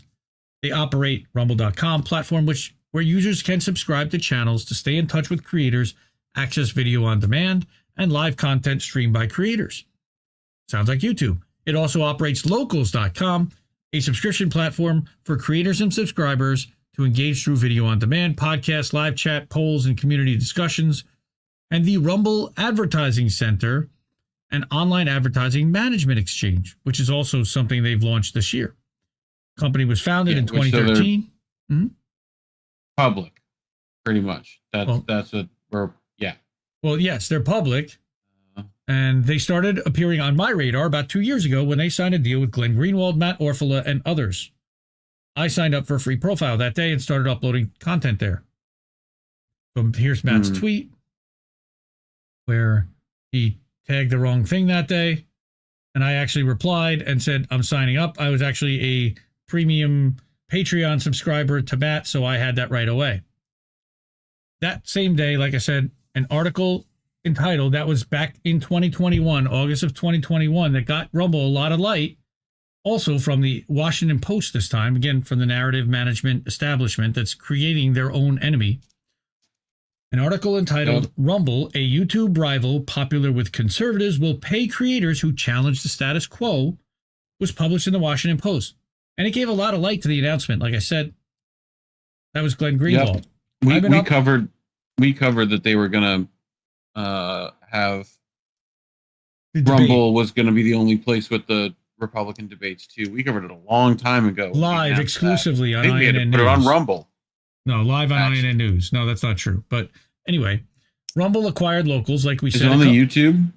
It's on YouTube. I don't know if we put it up on YouTube. We might have. I'm pretty sure you put it up as a clip on YouTube. Maybe. I remember we that was the week we were off of YouTube because of maybe not. Yeah. I think we got it all up there. But a couple months after I signed up for a free account in October of 2021, Rumble acquired Locals, which is a Substack-like competitor. So they offer a newsletter and a website that forces creators to paywall all their content for $19.99 a month each subscriber. Now, as it turns out, I'm not correct on that.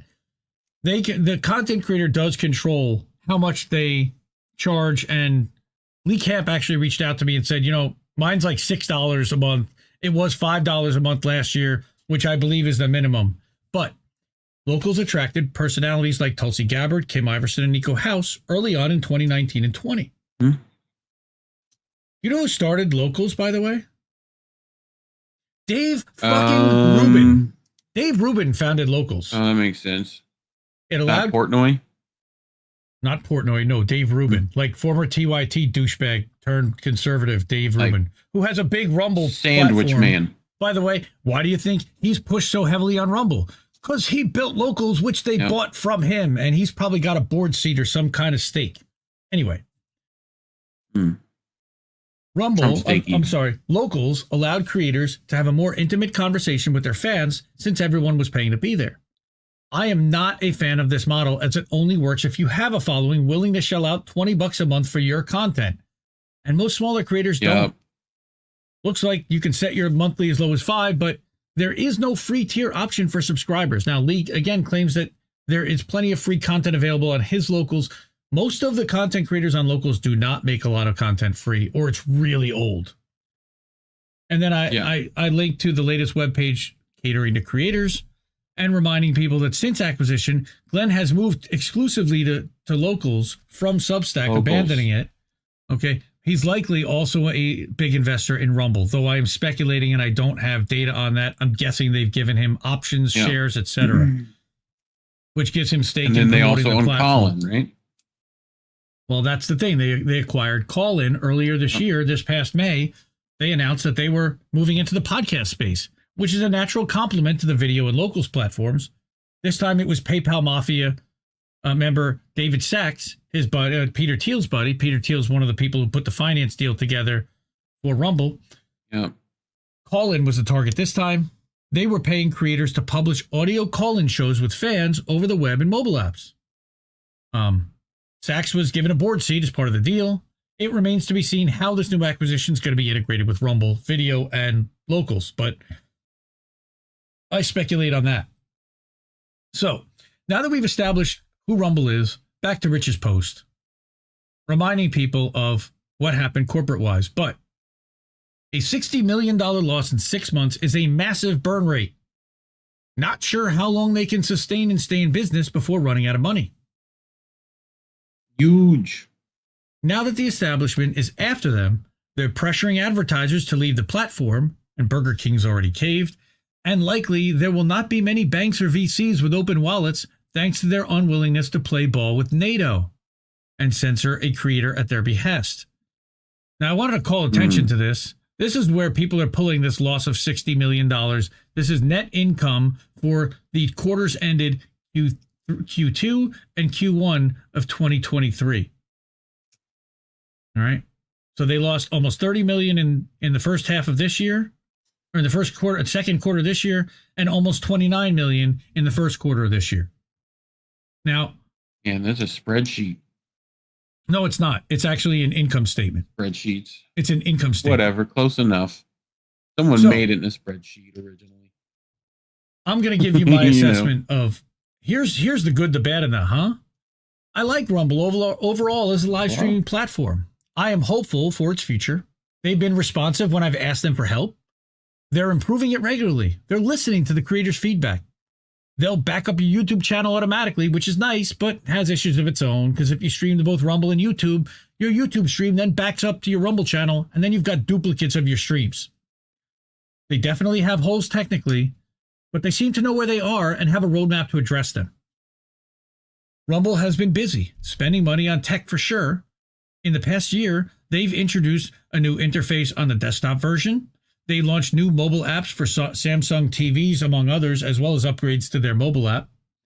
They've built 2 studios in South Florida, in Miami and Longboat Key. They launched supporter badges and monthly subscriptions with, by the way, 100% creator rev share through the end of this year. If you subscribe to our Rumble channel, and we do have the ability to have somebody subscribe to our Rumble channel, nobody does, but you can. They also launched the ability earlier this year to offer pay-per-view, which they did with a Russell Brand comedy special. And then earlier this month, they launched the beta release of the Rumble Cloud, which you can learn all about. I linked all these press releases there. They're also financially focused on signing exclusive content creators. Like Substack, they get involved in elevating content creators and paying them for exclusivity. Glenn Greenwald, Russell Brand, Kim Iverson, and others like Viva Frei have been paid large sums of money by Rumble to build studios and produce exclusive content for the platform. Per the Washington Post article 2 years ago, the company declined to provide financial details, but Greenwald said the top creators' year-long contracts will pay in the mid-range 6 figures. That expired in August of 22. So they had to re-up somebody last year and then re-up somebody the year after. However, just this year, they've announced more Rumble exclusives, including Dave Rubin, Donald Trump Jr., Redacted News, Rekieta Law. Again, they've made public PR press releases with each one of these. Bob Menery, Steven Crowder was a really big one because Crowder abandoned YouTube and went exclusively to Rumble. DJ Academics, G. Dion, the first Republican presidential primary debate, and then these other guys I've never heard of that are gamers, so they've been going after gamers. Kai Cenat, well, rapper Kai as Cenat? well. Kai Cenat, I Show Speed, Rice Gum, FaZe Kazin. FaZe is going to be definitely gamer. Right. I don't know what game he plays. I have issues with Rumble too. Professional shit. The elevation of channels like Dana White's Slap Fight or Power Slap and the political agenda they push. Do I really need an alert? This era's Don King. Do I really need an alert every time Donald Trump gives a speech? No. Are they really just a platform? Are they really just a platform if they're picking winners? You can read all about it below. Don't be rude. Yeah, I know. Don't be rude. Yep. I have it too. You can read all about it on this post below, which I published on 9/11, and Reef covered on INN News, which was talking about Et2 Substack. Yes, Et2 Substack. Yep. Now, I'm going to get a little technical. A2? This is for the real live streaming geeks in the chat, those that actually do, but I want to explain some of the challenges that we encounter that make Rumble difficult for people to want to work with and use. So for the past year, every live stream that everyone has ever done has been issued a unique, what they call an RTMP key. That's a URL and password that they then need to plug into their streaming software app, like we're using a software called OBS, each time before going live. Why does this matter? Well, no other platform has this. They issue what's called static keys. So basically, we set up the key and we set up a plug into the channel once, and then all we have to do is turn it on when we're ready to go live, and nothing more needs to be done except setting up the live stream at these alternate platforms. But we never need to make another connection, which is what has to happen here. An extra step that you got to go click go live in Rockfin. Anytime you want to figure that out, Rockfin, where that just automatically works, that'd be great. Our friend Big Bad Crab has trouble with the stream key and remembering to do that. I'm going to call him out. Anyway, this is yet another extra step, which can only be completed once the Rumble stream has first been set up. Rumble then provides you with the RTMP key, which you then have to go back and plug into your streaming app. And oh yeah, by the way, you can only create a new stream within 24 hours of going live, which is a whole other challenge in itself. I could not schedule this stream on Friday night, even though I had everything else scheduled everywhere else. I couldn't do it because you have to wait 24 hours out. I said also, it's clunky. People have trouble figuring out, or they just don't bother. So no integration with StreamYard and Restream. A lot of content creators, streamers use those two apps, one of those two apps, in order to stream out. Restream, definitely. What that means, we use Restream here. A lot of them use StreamYard, but outside of the above mentioned dynamic RTMP key, all right, so what it means is that you need to first create a stream in both Rumble and Restream to connect the two. It doesn't have any live chat integration. I actually have to have Rumble chat and Rockfin chat separate on separate screens in order to be able to show them separately because they're not integrated with Restream chat. It eliminates the potential for combined stream analytics. How many people were actually watching across all the platforms? You don't know unless you look and compile that manually yourselves. The data becomes very fragmented to gauge total viewer engagement across all platforms. There's also no pushing of title and description from StreamYard and Restream, which you can set up. And the way that works is it's supposed to be a central hub to push out your stream and all the data that goes with it from one place. So if you catch a typo, it's then got to be changed in all the places where you put that, instead of just in Restream, which would then push out. Now, all three alternative platforms mentioned at the top have this issue in some way, shape, or form. In all fairness, Rockfin, Rumble, Odyssey, all three, you have to create the stream separately, then go back and make a restream, which is what I do. There's also, in Rumble, no analytics about viewer behavior while live, like how much time they average spent on stream. There are no playlists or a way to organize your videos and live streams, though we hear that's coming. And a static RTMP is supposedly coming for creators too. They also have no shorts or vertical video capability yet, though they announced something like that was coming a while back. No word since. What I also find interesting is that they have this developer documentation. It has everything about how to actually use and run Rumble, but you wouldn't know it. This should be the how-to help screen, but it's not. I had to dig to find this, and I was like, wow, I wish I had this like a month and a half ago. This would have been really helpful. Amazingly enough, I mean, or they could have used this classic tutorial. Hey, listen. You know, whenever you needed to be told what to do. Right. Their mobile app, amazingly enough, when we're looking at our page, has no ability to share the page to social media. There's no share button on your page. You have to go into an individual video. But hey, if I just want to share, hey, subscribe to our page, there's no way to do that on the mobile app. Unbelievable. Speaking of, with them getting Trump Jr. and Trump, you might as well add Trump. People are like, But you just said Trump. How could you say two? Because there's another Trump. Plays Hearthstone. Big Twitch guy. Just get him too. I don't know who you're talking about. I don't. Yeah, it's okay. Do you even know what Hearthstone is? No. It's a game, right? Is it a game? No. It is a game. Yep. Now I said but that by the World of Warcraft people, it's a Blizzard Entertainment. It's a card game, and you put the cards down. And yeah.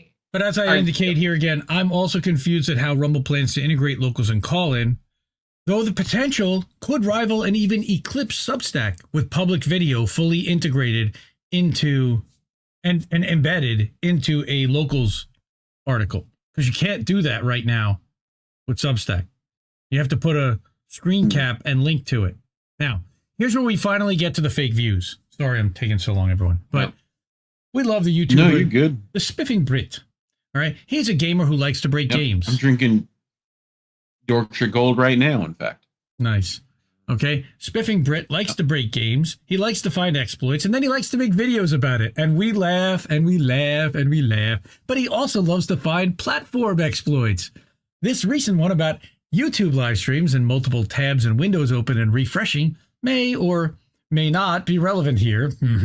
But I wanted to include it anyway. So again, when we're done, go and watch this video. Told you, this is in depth. I go deep.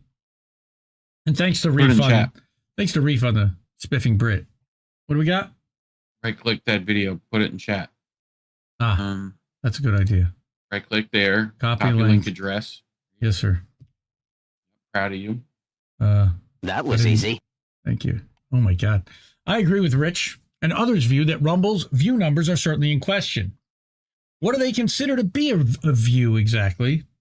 Rumble just added a unique views the other day to its stats and versus raw views, but what's the difference? They don't tell anyone.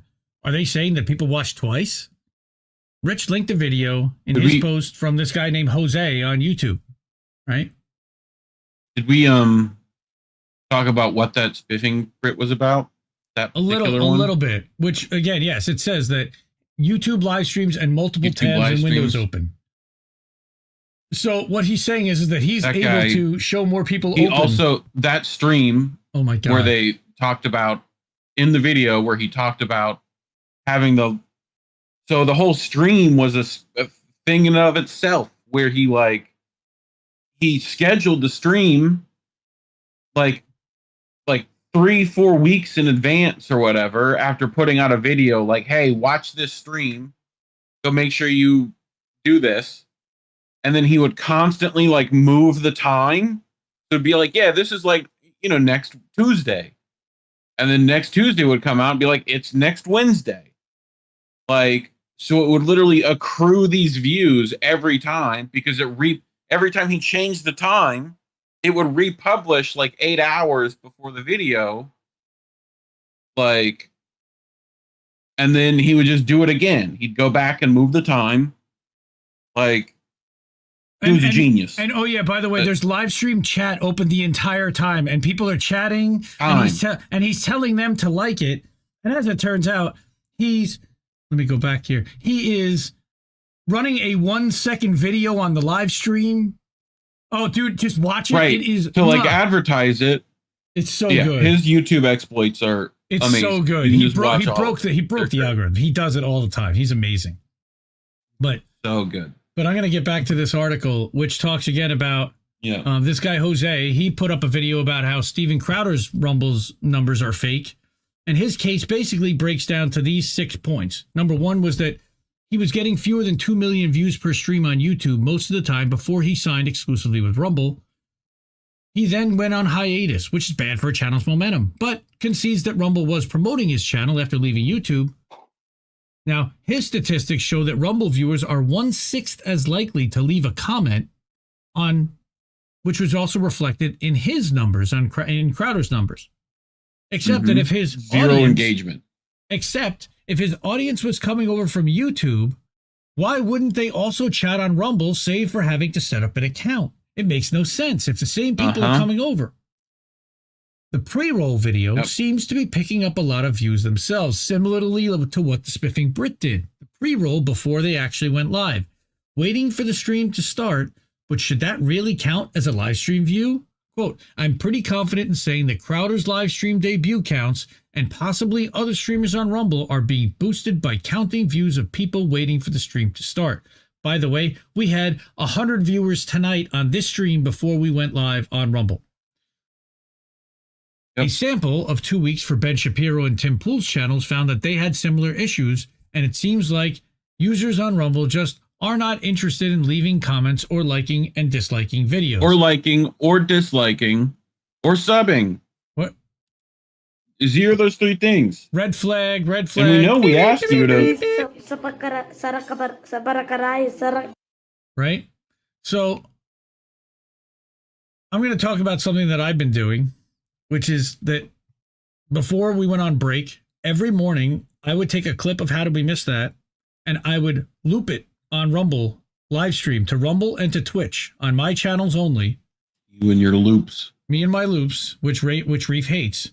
But I was trying to prove something, and I think I did prove something. These are the above stream results from a clip that was run at 8 a.m. Eastern and played on loop 10 times as a live stream, a feature that Restream, thankfully, empowers subscribers to take advantage of, extending the time that they're live. But what does that mean? This clip is only 12 minutes long. However, when it's looped 10x, we get 120 minutes of stream time out of a 12-minute clip.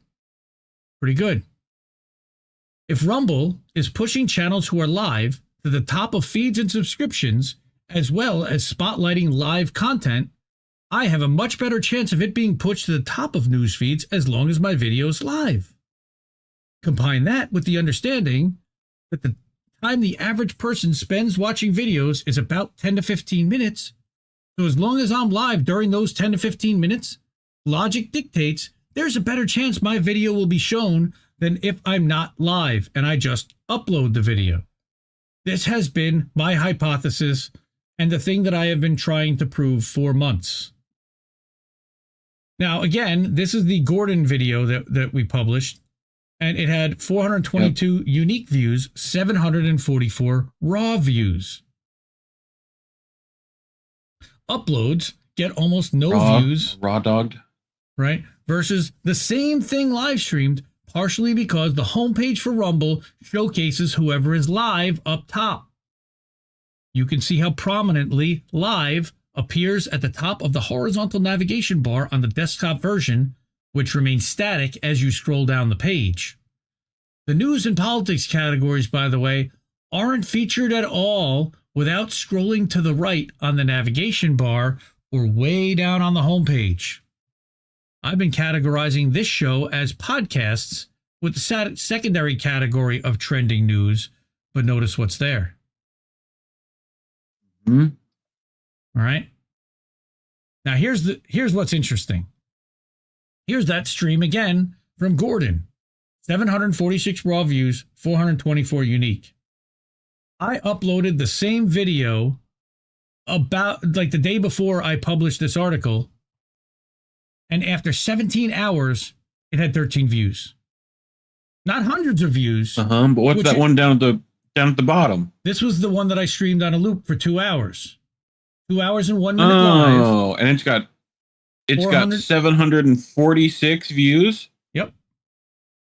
And as a clip uploaded for 12 minutes, it was 24 views in comparison when you're sharing these. I uploaded, like I said, the same 12-minute clip to my Rumble channel last night as the one streamed on a loop above. It got nowhere near the views as the live version. So my question is, how do they count the views exactly? Well, my speculation is that when a user on the mobile app is scrolling through their feed, the preview of the video in the middle of the screen might be considered a view. Now, I took a screen cap of this. Notice that they don't show the average viewing time per person anywhere statistically. Watch the below short video of me scrolling Rumble and the Rumble mobile app. Is Rumble counting each time I stop and the video starts playing a view? Because I did it in about 5 times in about 30 seconds here. Watch this. So there's TNT. Then T-Lab starts playing. Then I scroll a little more.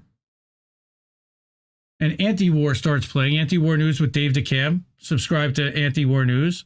Indie Media Award honoree, by the way. There's Russell Brand. and Glenn Greenwald talking about Russell Brand. That's 5 videos already, right? In 33 seconds. That's everything. So that's my question. So something isn't computing here. And this is Reef's thing. Rumble view counts on live streams already rival or beat YouTube by as much as double. Yet the chat rate, likes, and comments are not commensurate with the number of people they claim are watching. Rumble is showing the raw views publicly, by the way, not the unique views. This bigger number. All right. So,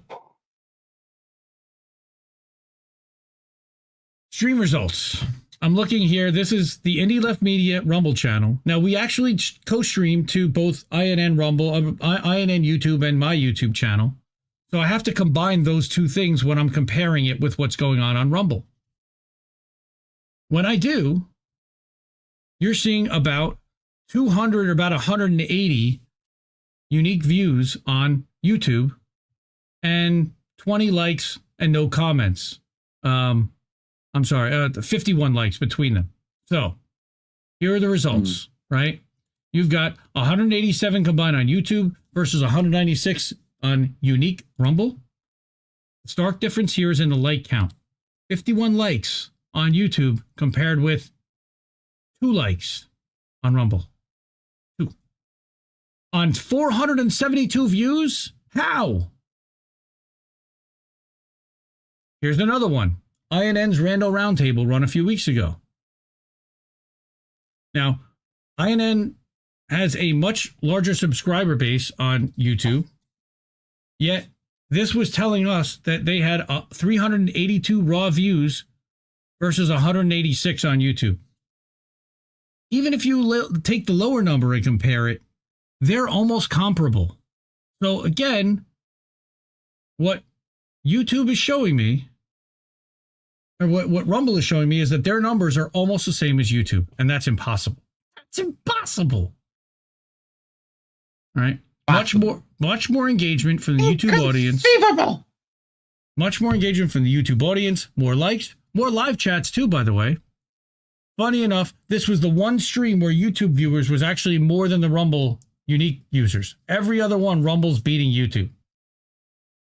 Here's another one from Nobody Wants to Work Anymore. Subscribe to INN to watch that exclusive show. Right now we're running Thursday nights at 10:30 p.m. Wow, it's sweaty in here. A lot more views. 455 raw views to 105. So Rumble also, by the way, allows for third-party site video embedding and monetization, which would be helpful to Substack creators, like I said, that also publish to Rumble. I think they allow that to locals. But like I do, I always say follow the money.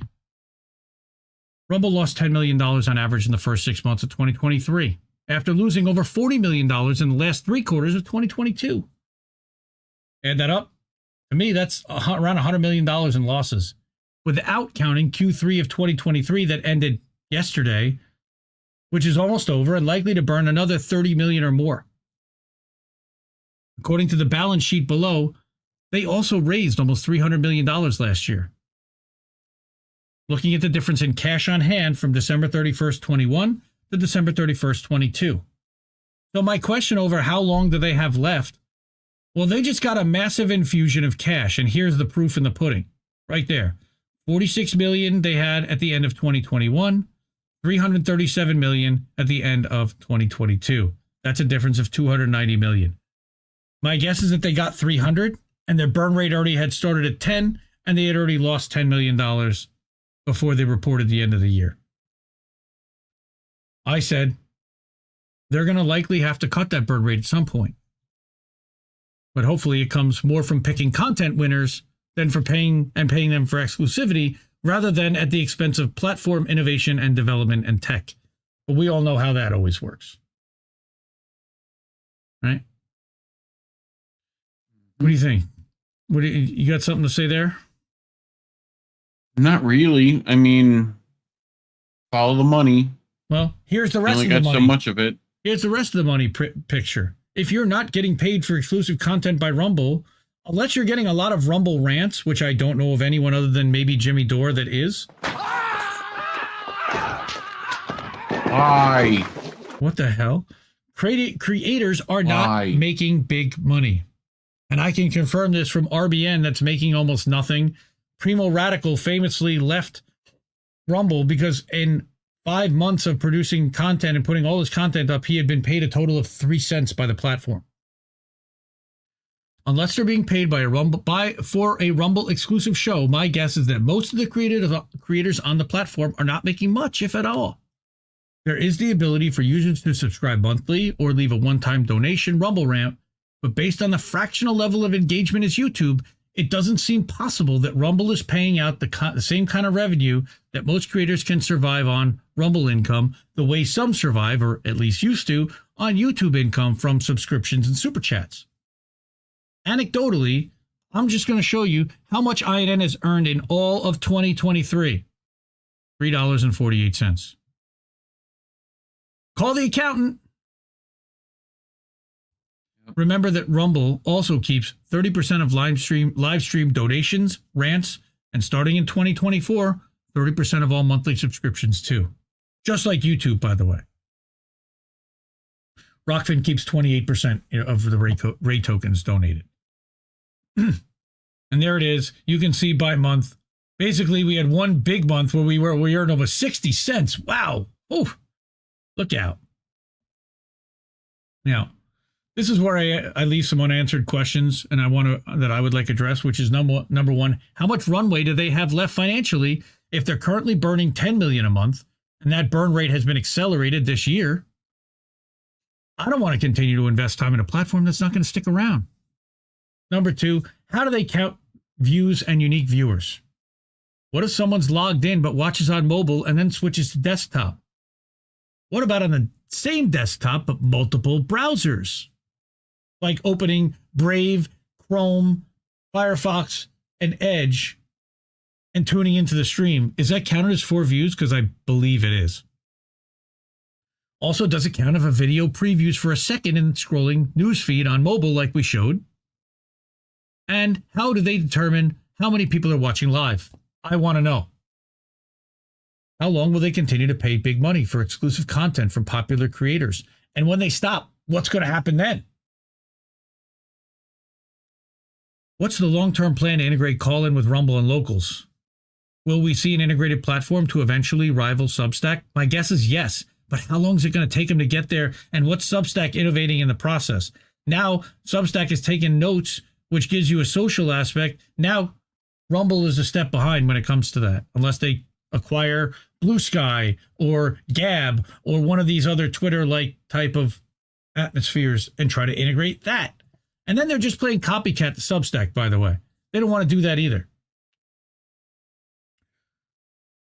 Will they play nicely with Substack, which is technically a competitor to locals, to allow for easy embedding of Rumble streams in Substack posts like YouTube does, allowing Rumble creators to monetize with ads on embedded vids on Substack?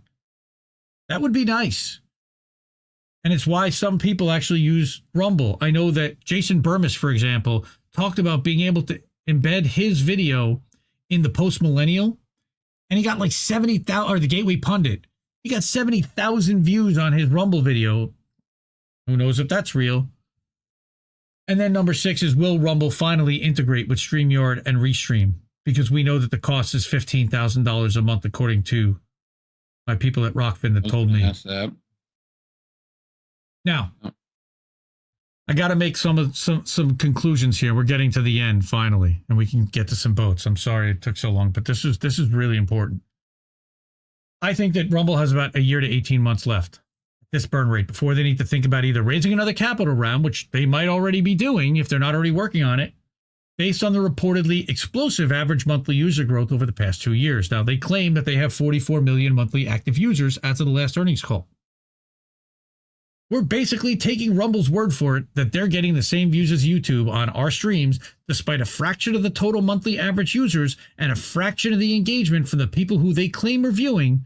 So I think I'm justified in questioning the accuracy of the views per live stream and views per video upload and how they're counted.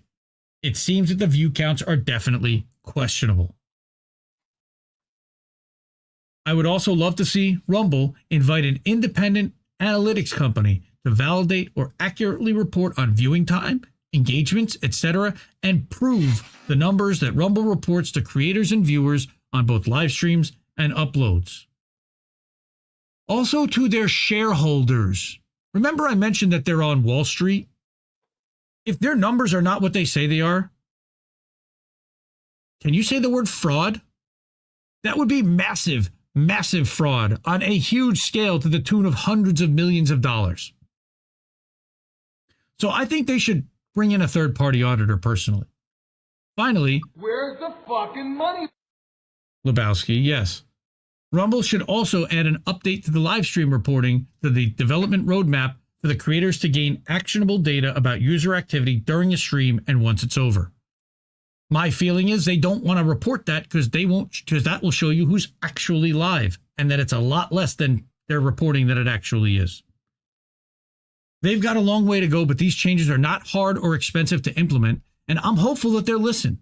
I have sent this to the people at Rumble. We will all be watching closely.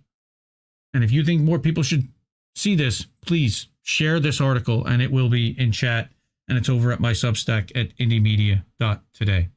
And then there's all the links to find me and find all this. And we've got a couple of comments and a bunch of likes. And I appreciate everyone that's taken the time to go through this because I know it is long. And I thank everyone for sticking with me on there. Brooke Hines, friend of the show, friend of the network, saying Rumble's UX is horrible. E.g., there's no way to scrub. And when you try you lose your place, which is also correct. There's also Reclaim the Net, which writes a whole Rumble review that's pretty fair as well. So, all right, I'm exhausted. I need boats. Show me the money! Jerry! Thank you, Rich, for inspiring me. Thank you to everyone that helped contribute to that article. Give me your feedback. This guy for multiple times checking it and reminding me, oh shit, the 24-hour thing, right.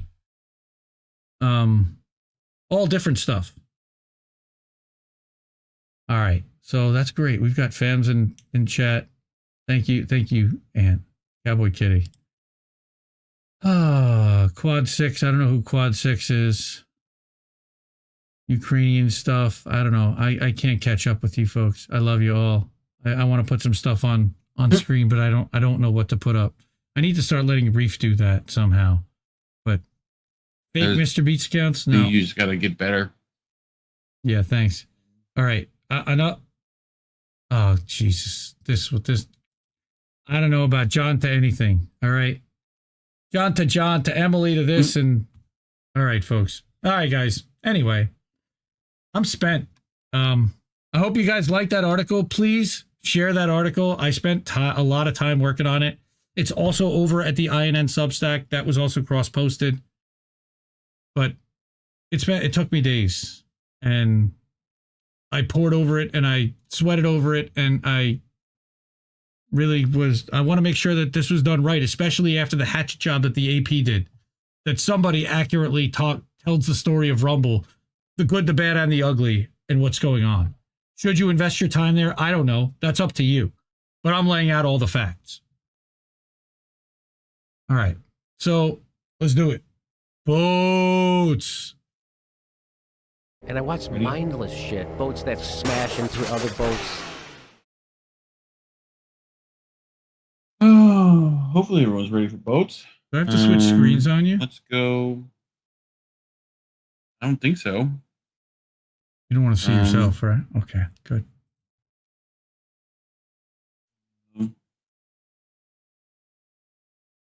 Yes, Fred Edward always shares. Fred's the best. Ah, who's that guy? Pasta. Oh, I just wanted to shout Pasta out for his. He said it, not me. He's nuts. Just wanted to make sure that was captured in perpetuity forever. So that we may shame him in loving shame. He told me on the phone that he told me on the phone he knew you would love that. Yeah, yep. I grabbed that. So, but yeah, go check out. What's the name of it? I think it's called Burning Lahaina. Lahaina Burning. burning. Lahaina burning. The other way around. Yep. Oh boy. So you ready? You ready for boats? No. Yes, very much. Let's do boats. All right. Hopefully you're ready. I am. All right. You did. You sent me this screen cap, and I'm like, "What? This is how we're gonna start, huh?" Yep. I just wanted to show you like how many tabs I had. That's what I just have saved from this month. That's not even the new stuff that I looked for today that will be saved for next week. It's Lahaina on Fire, the aftermath, so that we get it right. Yes. Yeah, the aftermath. The aftermath. Got to get that colon in there. Yeah. Anyway, I have no sound, but that's no sound. No. Okay, here. That's better. Uh-oh. Oh no. Whee! Whee! That's water smashing into other boats. Pretty much. But if you think about it, it's the ghosts of all the dead boats. Here we go. There's another boat. Look at that. And let's see what happens to the boat. Oh, yeah. Seal punctured that boat. Fucking walrus. Oh, was that a walrus? Pops the fucking rib. Yeah, I think. Nice. I got like a tusk. Yeah, that's like John Bolton. Look, see? There's John right there. The walrus. But yeah. Have you ever seen Tusk? No. What's his name? Who did Clerks? Kevin Smith. Kevin Smith, yeah. Kevin Smith's Tusk with Johnny Depp and... I have never. Forget the other guy's name. It's real fucked up. It's a good Halloween movie. I have not. But anyway, the government recommends wearing masks outside during the coronavirus pandemic. Me. Well, there you go. That's one way to wear a mask. Yeah, I can't wear one of those. Then my beard smells like weed for like years. Look,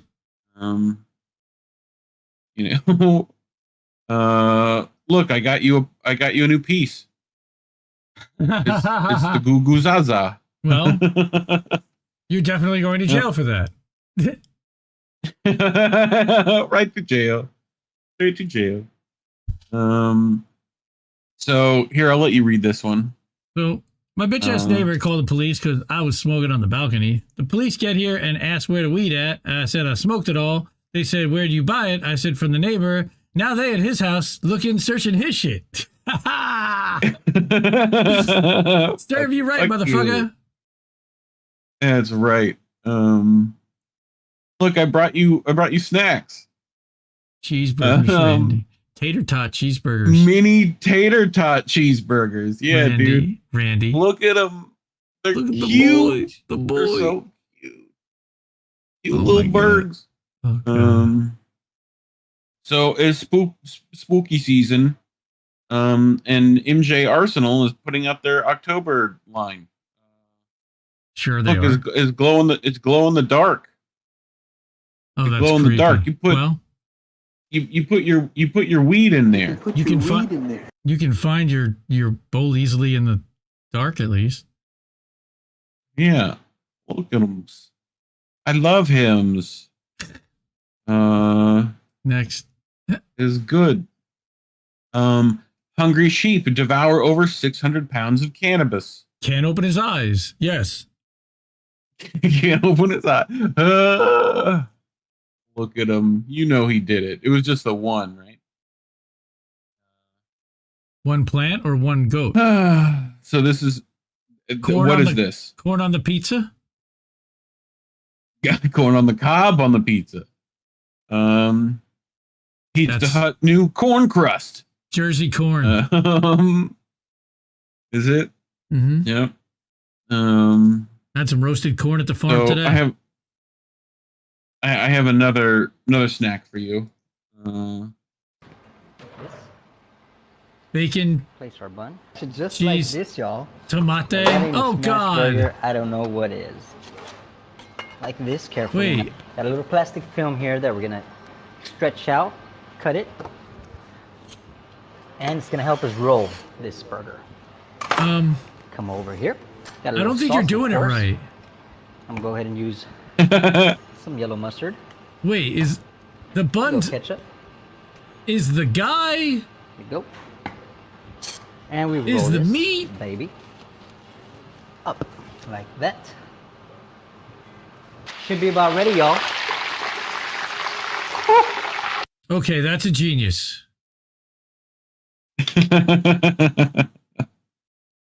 Is it? Is that what you call them? Look, shut up. I gave you. Shut up. I brought you some information. Shut up. Just shut up. This is how long to nap. Fuck off. 30 minutes will get rid of grogginess. 20 minutes will give you an energy boost, and it's easy to wake up. 1 hour, 30 minutes, full REM cycle, rapid eye movement, dreams, creativity. 1 hour, you have short-term memory improves. Well, and some grogginess. Well, what do we get? Well, then I get I get double full REM cycle. Hey, I'm doing great. Good for you. I'm doing great. 3-hour naps, baby. Oh goodness. So you ready for Dad Zone? Who's this? Yes, Ortiz family. Lady, I swear, every time. Why have kids? Why do you have kids for? Why? I don't understand. Are you gonna go help her? No, I helped her last time. What? Man, she's looking at me every time. Go around thinking it's hot girl summer, freaking going out there. You don't even know who your baby daddy is. Man, again? Really? Why you have kids for? Huh? This is the second time. Second time. I didn't get your name the first time. My name's Oscar. You happy? Should I go get the bread? Yeah. Go get the bread. You're such a good person, babe. You have such a good heart. Yeah, what a mother. Mother of the year goes to. Again. They hear bread. Oh, they know that's bread? Is that? What are you doing, Cat? In the middle of the road? Huh? Well, I have kids, man. I'm over here looking like the damn daddy. There's 3. Look at them. Where are you going? Where are you going? I'm a duck rescuer. Oh, there's one. Oh, she's happy. Oh. Relax. I'm not hurting. Don't panic, Mom. Mom's totally gonna fuck She's with him. bitching at you. What are you yelling at me for? Next time, please. Please what? Dude, we're totally gonna get DMCA'd for this. But that's all right. That's worth it. That's worth it. Everything is DMCA'd now. Yeah. So that's all right. Yes, KYE, we we're have- still on. Indy went forever on the story, so we're just getting started with boats, believe it or not. And this is what everybody wants to watch anyway. Yeah. Apparently. I just drone on nonstop. There you go. I make you guys eat your vegetables. All right, audience, moment of truth. Look at this. No, it doesn't. Stop it saying that. It smells delicious and Kids it are looks wonderful. delicious. And I'm just waiting for the biscuits to go in and then we're set. Biscuits? I feel like that's Jersey. Biscuits in? That sounds like Jersey. That to sounds like me. that smells like just, shit. Just the fucking. Look at this. No, it doesn't. Yeah, that's totally Stop. what my daughter No, it would doesn't. do. No, it doesn't. No, it doesn't. It's got a wonderful scent. Got a wonderful, a tremendous. Here we go. هلا بالزوار هلا بالزوار هلا بالزوار يلا بتلعبهم وين بتلعبهم وين You know he's going for a swim. Yeah. Hey now. Oh, that's so fucking cold, dude. Hey now. You're an all-star. Get your game on. Hey, here you go. Can someone please explain to me why your baby always knows when you are home? So you get that? Yes. She wants to know. She wants to know why her baby wakes up when they get home. She's been out like a light. Almost at my house. Entered the driveway. The cobblestone driveway. I can't imagine what would wake her up. Oh, that's great.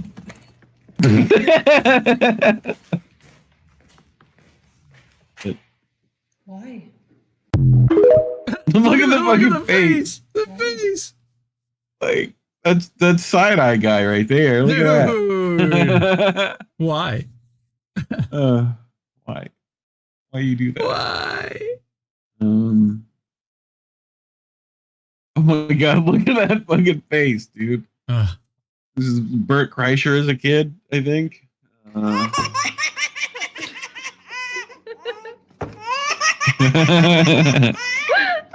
Look at how fucked up that kid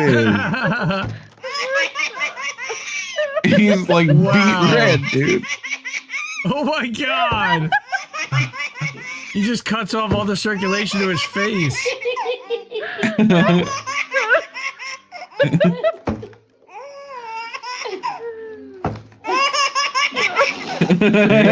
Still work. Wow. That's great. That was very funny. That's hot as shit in here. I gotta open the door. It's hot. It's hot labor summer. That's hot. Hello, there we go. How was the spaghetti? Oh, he had to go open a door, didn't he? Yes, I did. I'm gone. I'm back. Oh yeah.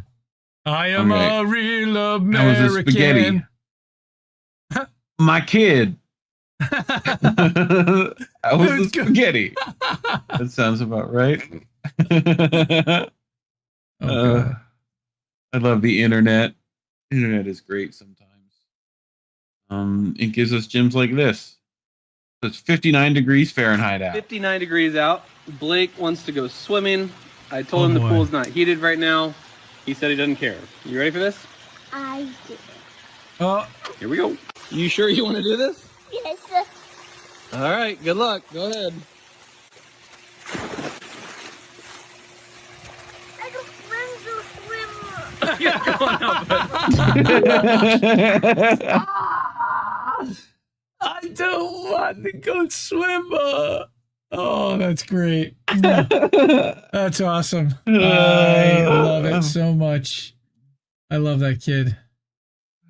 Oh, that's great. That's great. That's very funny. I hit the exit next. Exit Oh my next. God. Come on. Why does it do this? I'm worried. It's going, I think. Maybe. There we go. Oh, people were complaining about my ADHD in the chat tonight. You ableist.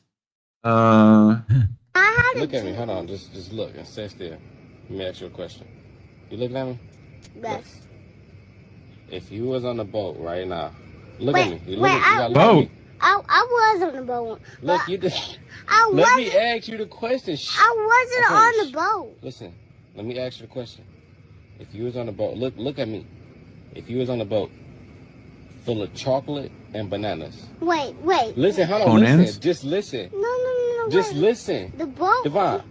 When Devon. I was on the boat, it was a shark under the water, so I had to swim away. Okay, but Devon, listen to what I'm saying. If you was on a boat and it was covered in chocolate and bananas, Wait, what is that? what would you eat first?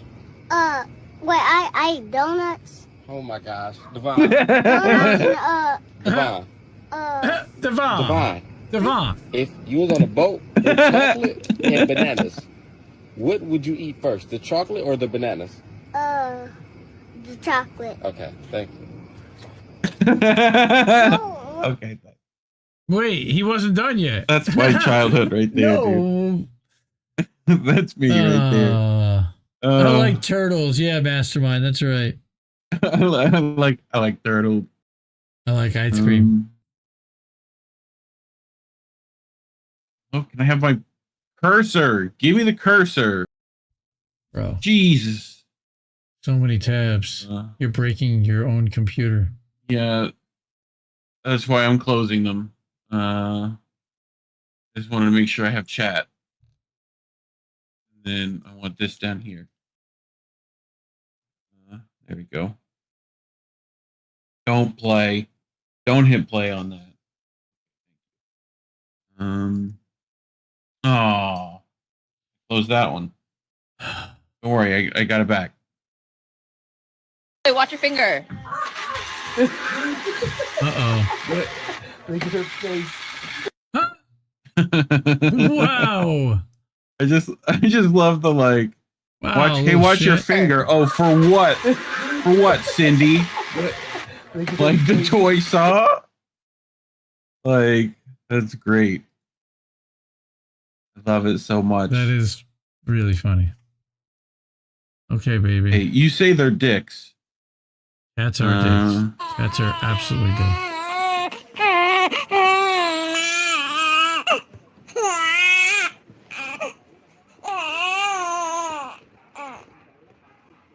Oh, I'm tired. Oh, it's soft. Huh? That's usually the ones that get us popped, by the way. The babies. And I love the face. Okay, sure. Yeah, it's just like, what did you fucking do? Yeah. This one's even more of that. Here you go.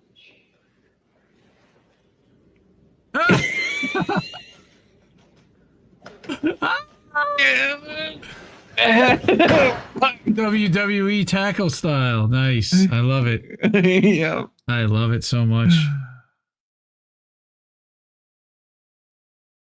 This is loyalty.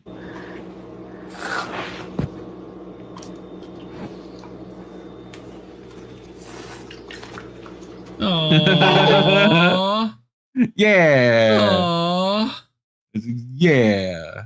Yeah. Go bold. Aw. He helped out his buddy. Hey, buddies. This is me.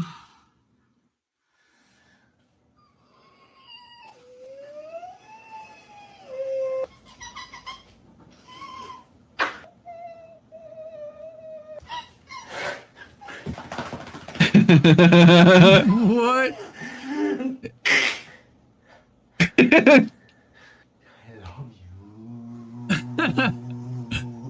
Okay, Lenny.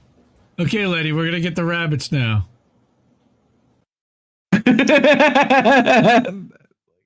Yep. Oh my god. I feel that. Oh my god. What? I want to kill you.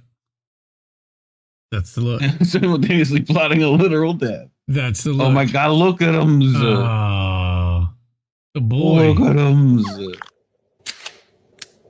Uh-oh.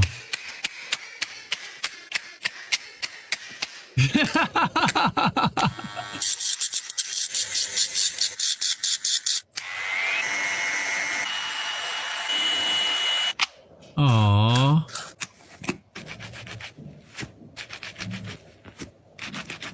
Oh, he's just so happy. I know. Oh my god. Okay, pamper me. Yeah, the go poppers. Oh my gosh.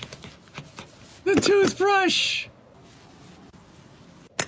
Oh, you getting him all ready for the dog show or something?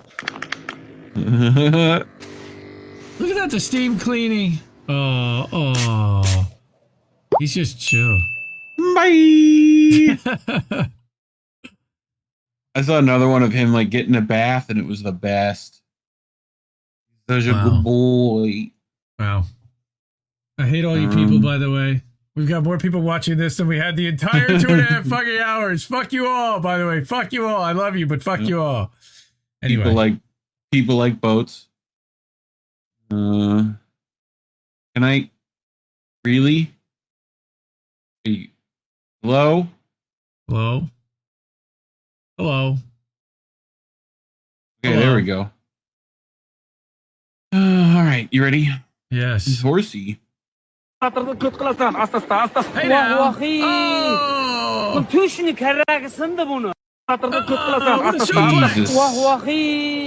Horse with the Yeah, that did had to hurt. I agree. Do do do do. Kitty. Hey, Garfy, Garf.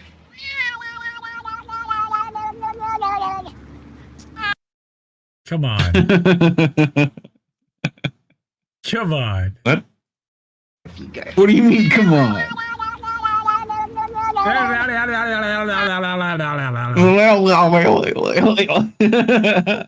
There's a lot of good cats. Dude, that reminds me of like Steve Carell in Bruce Almighty. Yeah. Yes, that's the one. What? Like Colin says, cats are dicks. Bro, you got Kobe. Wow. I think he went for it. And who slam dunked you? I think he went for it. I think he went for it and didn't quite make it. Is what happened. Can someone animate what happened before this? Like the Yeah. super sick slam dunk. He tried to he tried to jump onto the back of the rim and didn't make it. Yeah. Is what happened. Clearly. Yep. Anyway. What happened with this one? More dicks. Num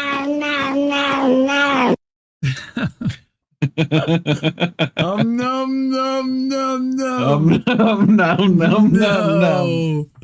No. Listen to this one. This was cute. Please, can I have food? Food? Bring back food. Hey. Like, that was food. I want.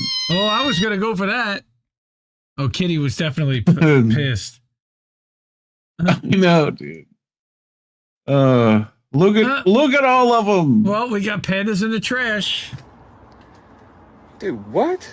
How? How? There must be a hole There's somewhere. this many of you right now. You guys are unreal. Is that Mosey and Mason? Look at all of them. And a few others. And their family? The Council of Elders. Look at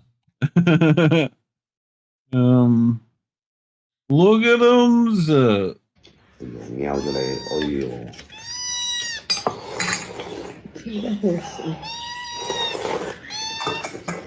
Yeah, give me shrimpy. Yeah, nummies. Oh my god. Oh my god. Shrimpy. I loved him. This is from one of my favorite subreddits, Illegally Smoked Cat.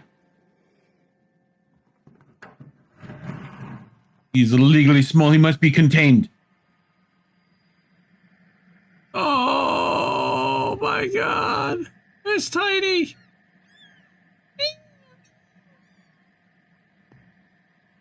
Ah, nice cynic. I don't even think he's opened eyes yet. Oh.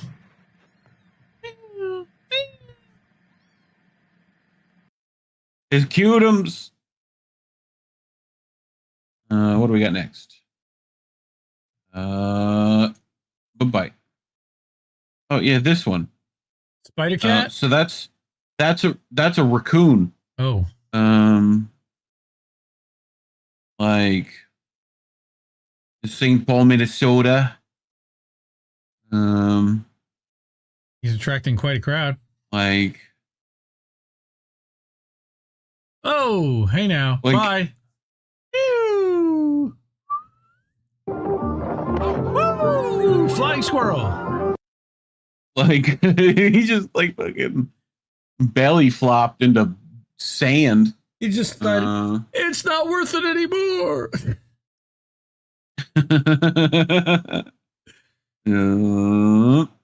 What do we got?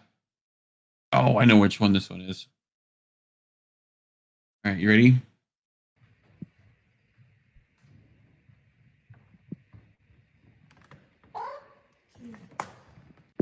You've got mail. A delivery kitty? Yep. Sure. You've got mail. This Puppers. Uh-oh. What Puppers doing? Uh-oh. Hey! Fucking. I was trying to be on the phone. Hey. You say cats are dicks, but could your dog do this?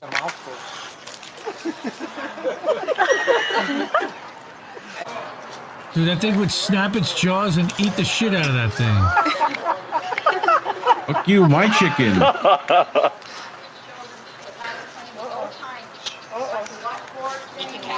Fuck you. Get him back in there. Get back. Wow. Okay. Not what I would have imagined happened. Yep. Oh my God, look at him. Wow. He got himself a drumstick. Aww. Like.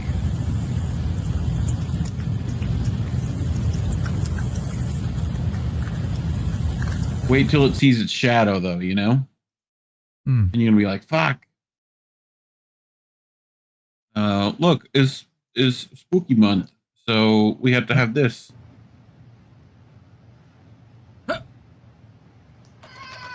Holy shit. Nice. He fucking gone. Scare the shit out of the cat. What else we got? Look, it's another trash panda. Only in the They're hood. everywhere. Only in the hood. Look, this swiper. It's a stick up. Swiping, no swiping. Look, watch this. Boy, that's cold, man. Hey, man, that's badass. That's cold. This nigga trying to direct. This nigga got it.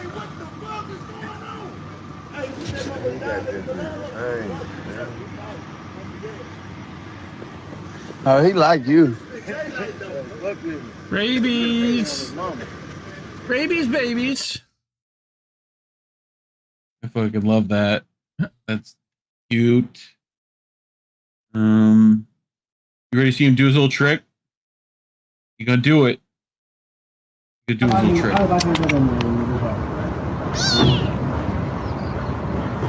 Look, he did it. Yeah. I turned. I rolled. Man. I did. I rolled. Look at it again. Look at it again. Do it. Look what what I can do. Hey, you figured that out. That's half the battle. He did. No, close.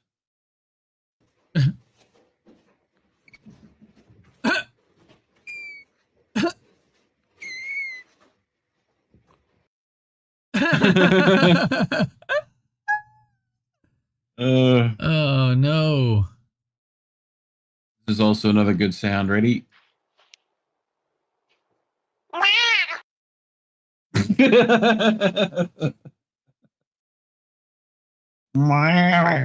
What is that?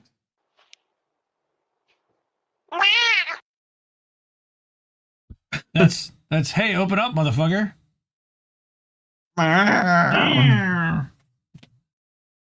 Look, they got put in prison for robbing 3 banks.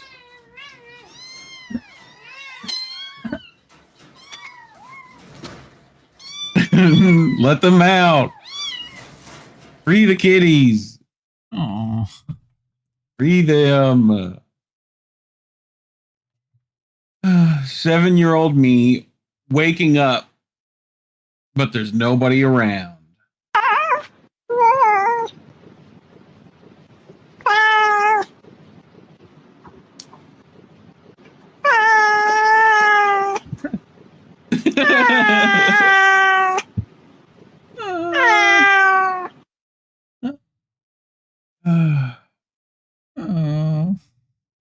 That's accurate. So, hey guys, my friends started to do 3D tattoos. If you want one, hit me up. They're cheap as fuck too. Yeah, I can imagine why. 3D. You might want to go to get that checked out. Yeah, you might want to see a doctor. Just like this guy probably needs to. Why? I know that guy. Why? Do you? Sure. We all know that guy. We all know that guy. Yeah, that's Jim. You didn't know Jim? Which one's this one? I forget. Oh shit! The wind blew her right off the.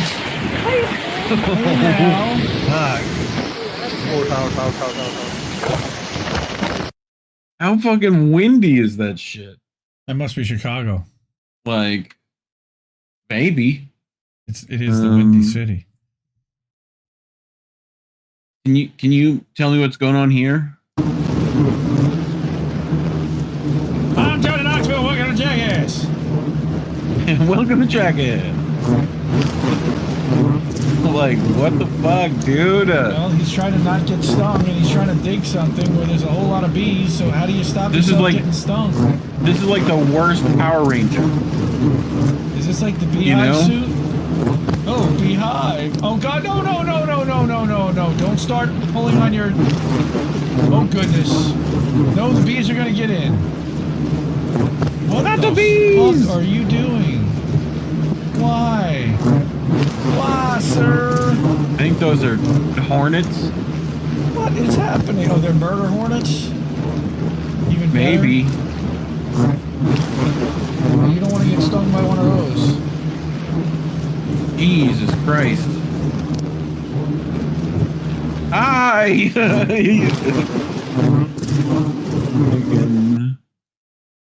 What the fuck, dude? What is that? More importantly, what is this? Whenever it actually goes. Hello? Hello? Hello? There we go. Hello. I see a cow. My soundboard's reconnecting. Hello. You sure? No sound. What the hell is that? There isn't any sound. What? You don't need sound for that. What in the fuck is that?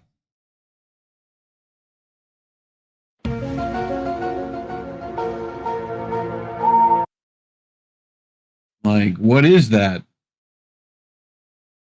Looks like a fucking video game thing. I don't know if I want to. That weird. Here you go. We're skateboarding. It's Tony Hawk, Pro Skater 3. Oh. Oh. Oh, that's good. Oh, shit. Yeah, my face hurts. Well, yeah, you just slammed it against a wall at like 20 miles an hour. Don't hit the TV, he says. No. Don't hit my TV.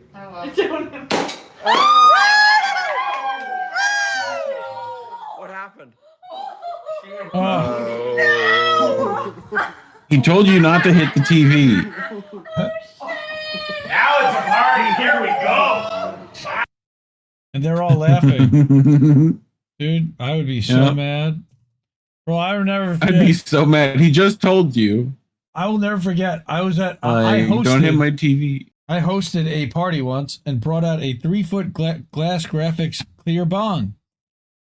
And I will never forget that somebody knocked it over and it smashed, and everybody at that party laughed.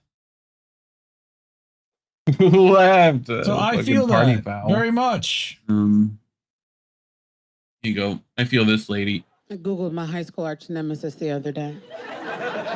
We all do it. You Google people you used to hate to see if their lives suck now, right? I Googled my high school arch nemesis, and the first result was a mugshot, and it made my day. It made me very happy. I was just hoping she was fat now, too, but prison, like, wow. Beyond my wildest dreams. Yeah, because I'm petty and I'm filled with hate. I hold grudges forever. And when you're a grudge holder, people will tell you, you got to release that negative energy. You don't want to be carrying around that negative energy. No. I do. It brings me joy. Like if I could earn a living holding grudges, I would quit comedy. I would rent out office space and open up my own little grudgery. I would just sit in there every day from 9 to 5. I would hold them. I probably wouldn't even take lunch breaks because the hate would fill me up on the inside.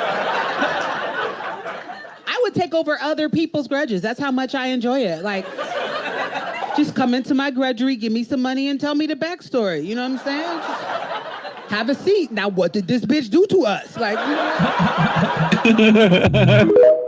What did this bitch do to us? There you go. Because there's always that bitch. I told you that bitch crazy. I Googled my high school arch nemesis. Did I ask you to play again? All right, here we go. Hardcore parkour. You ready? Yes. Let's go.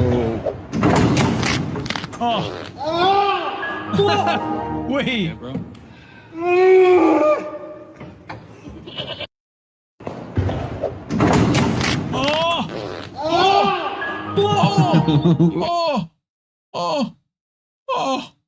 Okay, he just definitely yanked his leg out of the socket. I mean, something. Like he's probably not okay. Scientists create liquid trees, a tank full of water, and microalgae that could be an alternative to trees in urban areas. What? Big day for people that wanted trees to be replaced by green slime in a glass tank. Yes. You know? Correct. That's fucked up.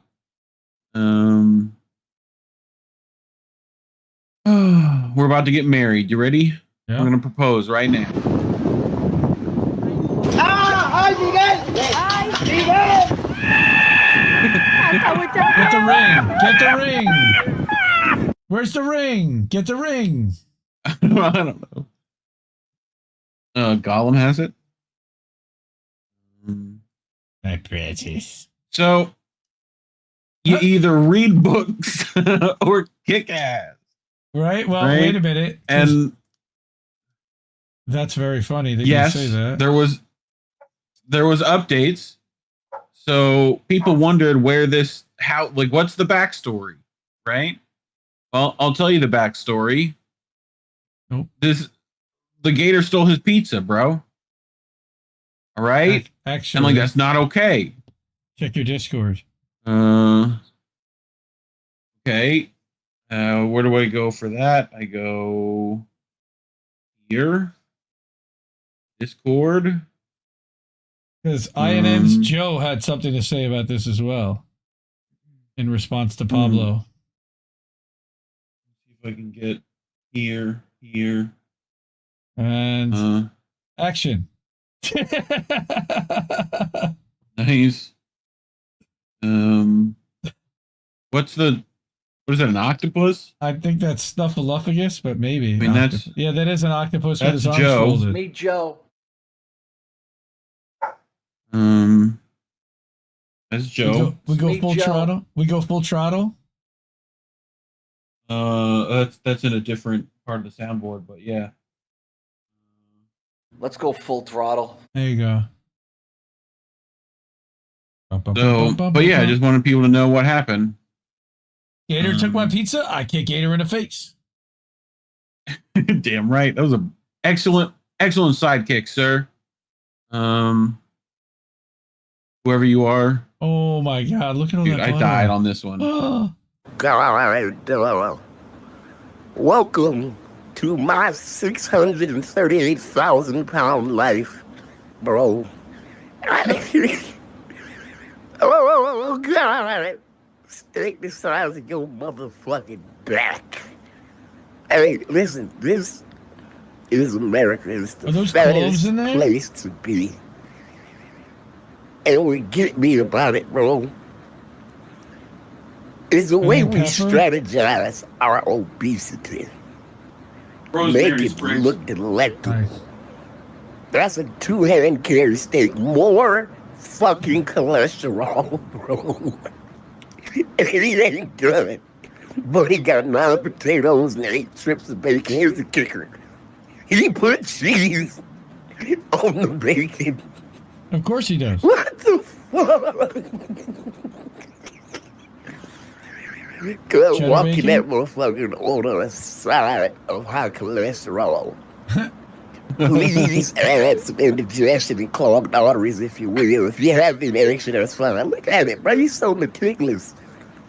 I would do that. This shit is wild, bro. Whatever happened to a grilled cheese sandwich? Look at this shit, bro. That is crafty. Wait, why is he doing it between the... no damn sense, man. This shit is ridiculous. Oh, so you don't... Ain't nobody else doing it like this. Look what he do. Oh. Bro, like what, bro? Oh. Why you gotta go that hard, bro? Look at more butter. Dude, how are you not laughing your balls off right back into your mouth? More butter. God damn. No, I ain't gonna say it don't look good. I wanna get out of that motherfucker look sweet. But goddamn, bro, please.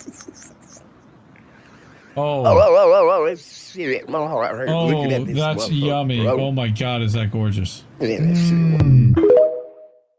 I'm sure that tastes yummy, delicious, buttery. That was from that weird cow we saw earlier. Oh, my mouth is watering now. Okay. Oh, this one, dude. Just strap in for this one. Who? How do you know? So she was like, ask for single people, right? Yeah, there's single people You here. know? Yep. Who? How do you know him? I met him at the Taylor Swift concert in the parking lot. No. You sound fucking crazy right now. Who did you go to the concert with? My friend. And then who did he go with? His friends. His 2 girls. How do we tell her? Is he gay? Have you gone on a date yet? No. All right, well, let's call him. Guys, we're gonna call Brian. Everyone. Oh, this is not gonna go well.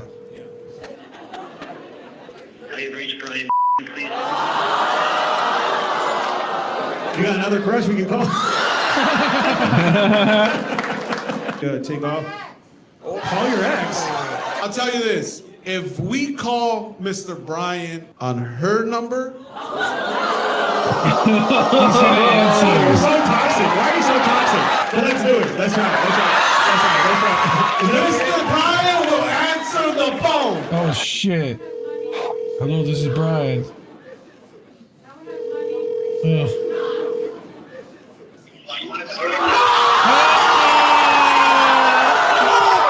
You're a piece of shit, Brian.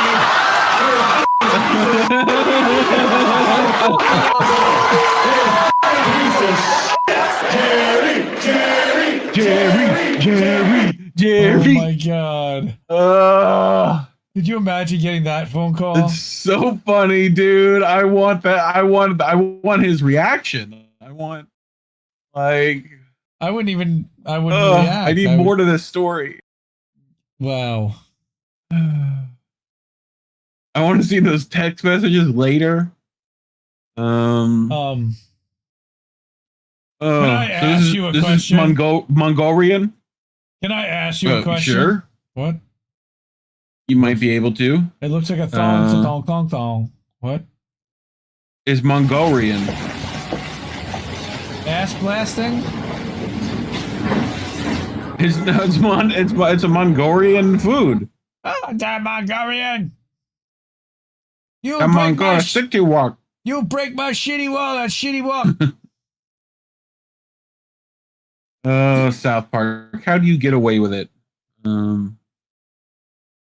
Best. Jesus. Oh, yes, my son. Can it figure itself out? Yes, my son. Oh, Nomen Apatre. Okay, there we go. Go. Who did it like that, dude? It's so fucked up. Sure. Like you got to put one of those little cakes in there. What's funny before is you do that, so the cake gets I long. hope we don't get hit for the copyright because I certainly heard Piano Man in the elevator music in the background. I definitely did. Is Yeah, it? the I didn't. opening harmonica notes of Okay. play it. Go ahead. You'll Well, it's hear it. less than a couple of seconds. I did. Twice. So everyone knows about the Scottish play, right? Very British, yes. Scottish. Yeah. Very British. It's like classically, yes. But it's also very Scottish. An ad for a new McDonald's sandwich, the Macbeth. Do ye work up an appetite? Unseaming the foes of your liege lord from the knave to the chaps. When the dawn breaks, how shall ye break your fast? Oh, shit. The new McDonald's Macbeth. The only sandwich with meat taken from a cow that trusted the butcher with its very life. That beef is placed upon a bun along with pickles and a super special sauce. The new McDonald's Macbeth. It is a meal you shall wish to enjoy tomorrow and tomorrow and tomorrow. Ba-da-ba-ba-ba. Love it. Very good. Very well done. Very fucking well done. I feel like his name should Someone be knows Hamish. the name of that podcast in chat. His name should be Hamish, even if it's not. Hamish. Macbeth. The new Jesus. Macbeth. Go. So he asked his wife to buy an energy-saving light, but she bought a voice-activated one instead. 换个灯，你换什么声控灯啊？哦吼，还是个尖叫型的。你不知道节约成本吗？节约成本也不能这样子节约成本呐、哦吼，你晚上搞得我不是放车就是放车油，切个菜把指甲都切了。哦吼，我怎么拿头灯换一下呀？ We have lost Reef. I love that so much, dude. That's so funny. Fuck, dude. There you go, Rick. Shit. Rick's got it. Oh. Anyway, here you go. Oh, shit. The fuck, dude? What? What are you, a fucking mad scientist? Dude, that's What is MacGyver. That's totally MacGyver right there. Dude, oh my god. He's Crack lucky he that didn't blow up- MacGyver at it he's lucky he again. didn't blow up his fucking kitchen, but all right. Sometimes you gotta light the stove, man. Sometimes you do gotta light the stove. Here we go.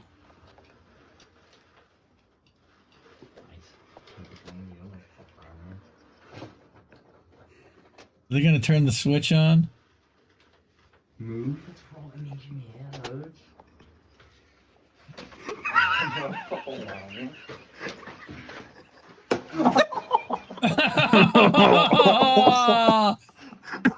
Totally deserved it. Yeah. Totally deserved it. Women do not ever do that, by the way. Women never do that. I mean, depends. They don't do that to each other, at least. Yeah, that's right, Cheryl. Where's do we play that Ryan Sickler bit? Now we have to. No. We have to play that Ryan Sickler bit. Slapping her to cut. Ryan Sickler. What is Cheryl? Yeah, Cheryl. Spooky's going like, what? Yep. I got it. Oh. I have it.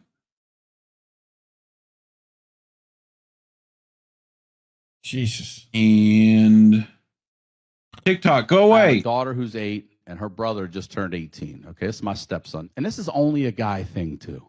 Loves to walk by me and act like he's gonna backhand my ball bag. Like loves it. See, listen to the laughter in the room. It's basic.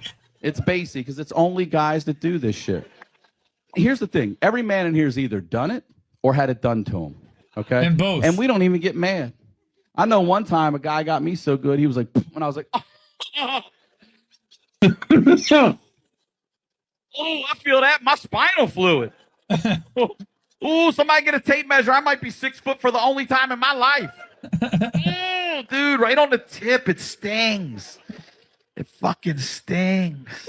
I've had dudes do that to me at the office. Yeah, at work. Could you imagine walking into a store and seeing 2 women do that to each other? Yeah. Some lady's just like, I get you, Cheryl. I got you right there, pussy, Cheryl. Keep wearing those Lululemons on casual Fridays. I'm gonna backhand that pussy every Friday, Cheryl. Every Friday, Cheryl. Every Friday, Cheryl. Oh, Ryan's funny. Oh shit! I'm sorry, but that's funny right there. We digress. What are we doing? We're building a fireplace. He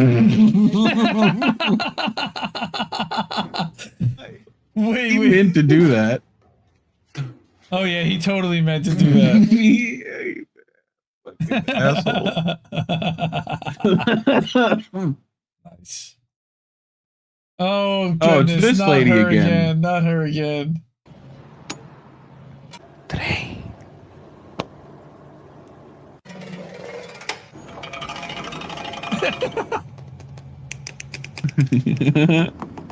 Bentley.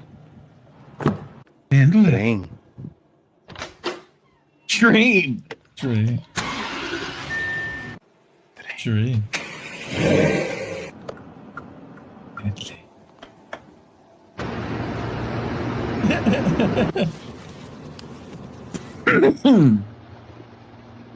Dude, that Bentley ASMR chick, she is something. I think you have a liking to her.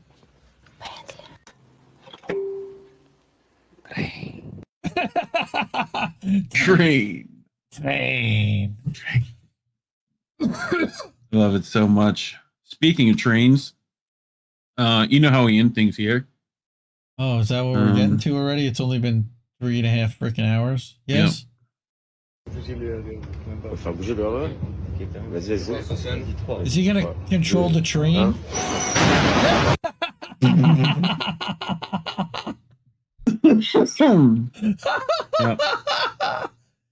Oops. Oops. Very funny. Well done. Okay.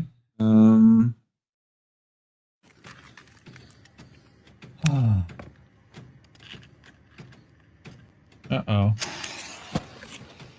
Better run. Better run. Perfetto. Bene, ha funzionato.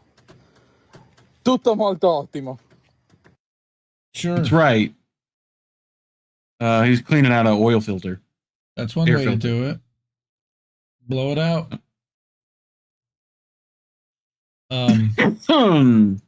This is fucked up. Don't do this. But it's a little funny. Hi, I'm John in Knoxville. Welcome to Jackass. What? What? I'm awake. The fuck? Yep. Don't be the first to fall asleep at the party, bro. Are you kidding me? You know? This is it. This is at Burning Man. Oh, Oliver Anthony was there, right? No, I'm kidding.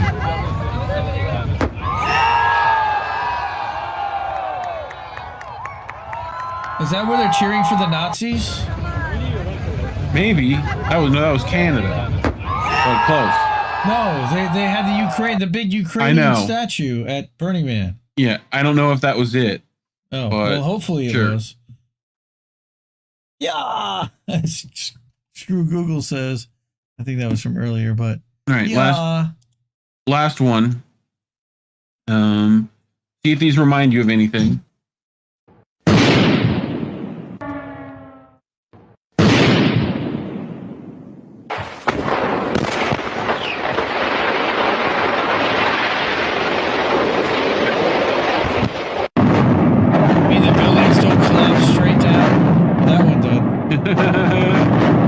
Not that. Oh my god. Oh my god.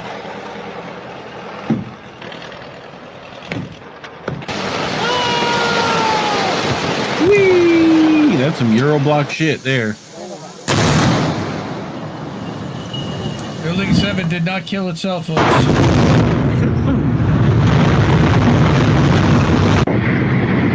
Jesus. Holy shit, dude, that's awesome. I love that shit. That's awesome. I know, dude. They set charges. Hey now, that's not good. That's probably not good. No. I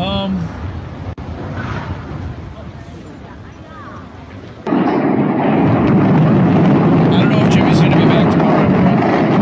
We're hoping he will be. Wow. My buildings.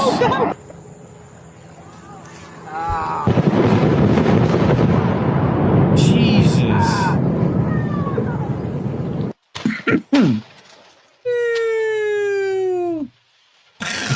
That one's great.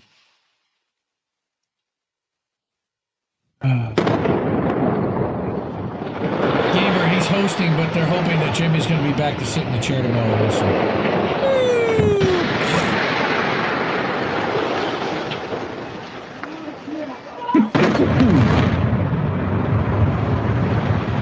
Oh my god. Oh, dude, that one like fucking rumble. Oh my god. folded. Look at that. That one too. Yeah, I guess that's what they're designed to do. It's the same one.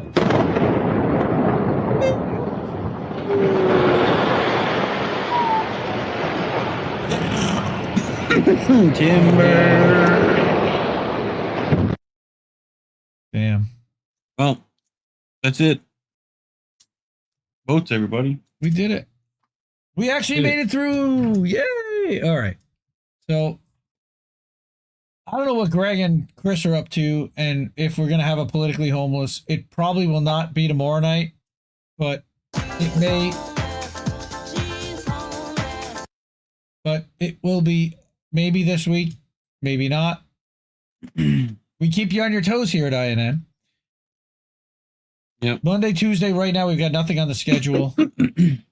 Wednesday, we've got INN News with this guy and Colin Care Bear, Radish Carter.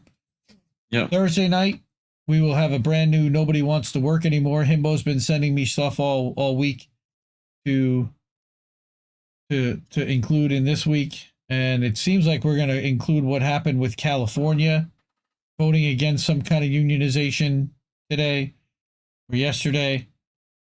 Go back and check out last week's as well. The subject matter is a little on the heavy side. One of them was about how no one can afford the rent anymore in a resort town in Oregon, Washington border. And then the other one, I don't even remember. Oh, I think we actually went through the Rumble thing. But maybe. I don't even remember. It's late. I'm high. Yeah, I dig Shanda too. Shanda's awesome. Friday, Angel in the afternoon will be at 2:15. He's back to his normal time. And because you just watched it now, this Boats Smashing Into Other Boats will be cut as its own show and run on Friday night at 10 o'clock Eastern. And then Sunday night. And then next Sunday night at 10 Eastern, I'm expecting to be here for a new episode, but I can't 100% promise because there's a birthday in my house and I don't know if I'm going to be able to properly prepare, but we should be all right. I'll let you guys know, but I'm planning on being there for. Do watch Angel Friday. Like, he needs some views. Go watch him. Yeah. Yep. Hook up Angel in the afternoon on INN, on his channel as well. Go give him a like, sub. If you have not already, to the 24 people, it's not my birthday, no, Nick, it's one of my kids. But if you have not already, please like this stream, give it a thumbs up. I know we've lost a few people already, but yeah, share INN. We're being suppressed heavily. Hook us up, please. We need it. And So what else have we got? I think I'm pretty spent. Go and share that Substack article. That's Go it. that. We should have Jay Buffont coming on next Wednesday. We're going to pre-record that Tuesday. Oh, sweet. So he wrote a Substack, so we're going to cover that. Yes, he did. And check tuned. out all the segments from INN News. Those are published as clips. We'll be cutting these few stories tonight as their own clips and putting that out during this week. And maybe some shorts as well. We'll cut some shorter versions and get that out there. Go subscribe to Jesse Jett. Go support him as well. Follow at Big Mad Crab 2 and on Twitter if you're not already, as well as Chris Legion 2. That's with a K. Chris Legion 2. We had 2 INN members. That's not at Chris Legion 2 right. though. That's at No Labels Podcast. At No Labels Podcast is what it's. Yeah. All right. Well, I'm done for this evening, so I'm going to say goodnight to everyone. I love you all, and I'm gonna, as usual, say to keep questioning everyone's motivations. Keep listening to what Little Bird's had to tell you, everyone. Good night, fam.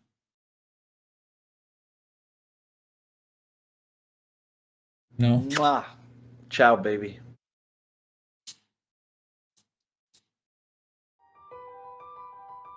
Indie News Network, collaborative family of independent content creators. Co-hosted normally by me, Indy. I'm founder and editor of Indie Left News and Indie Media Today. I got Reef Breland sitting next to me. At Indie News. Is Andrew Rivera on The Handsome Cynic? Politics and survival. My name is Jesse Jett. It's American tradition. What's up, Space Monkeys? Welcome to Political Fight Club. I'm Robert Durden. I mean, I mostly make art for INN. Big Man Crab Joe. Keep up those great videos. Hey guys, it's Yeti. Coming at you. Hello, my name is Misty from Blue Moon Red Wine. This is Chris Legion.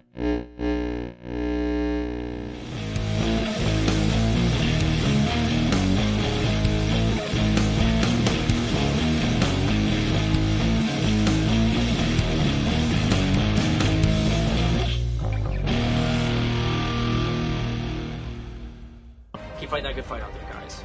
I'll talk to you later. Who are these people? I think I liked it better being blind, when I couldn't read between the lines, and when I couldn't see the cracks in the structure that lay bare before me the whole time. I think I liked it better back when I suspended disbelief and swallowed pride. I thought I knew the difference in the red from the blue, but they both bleed us so dry.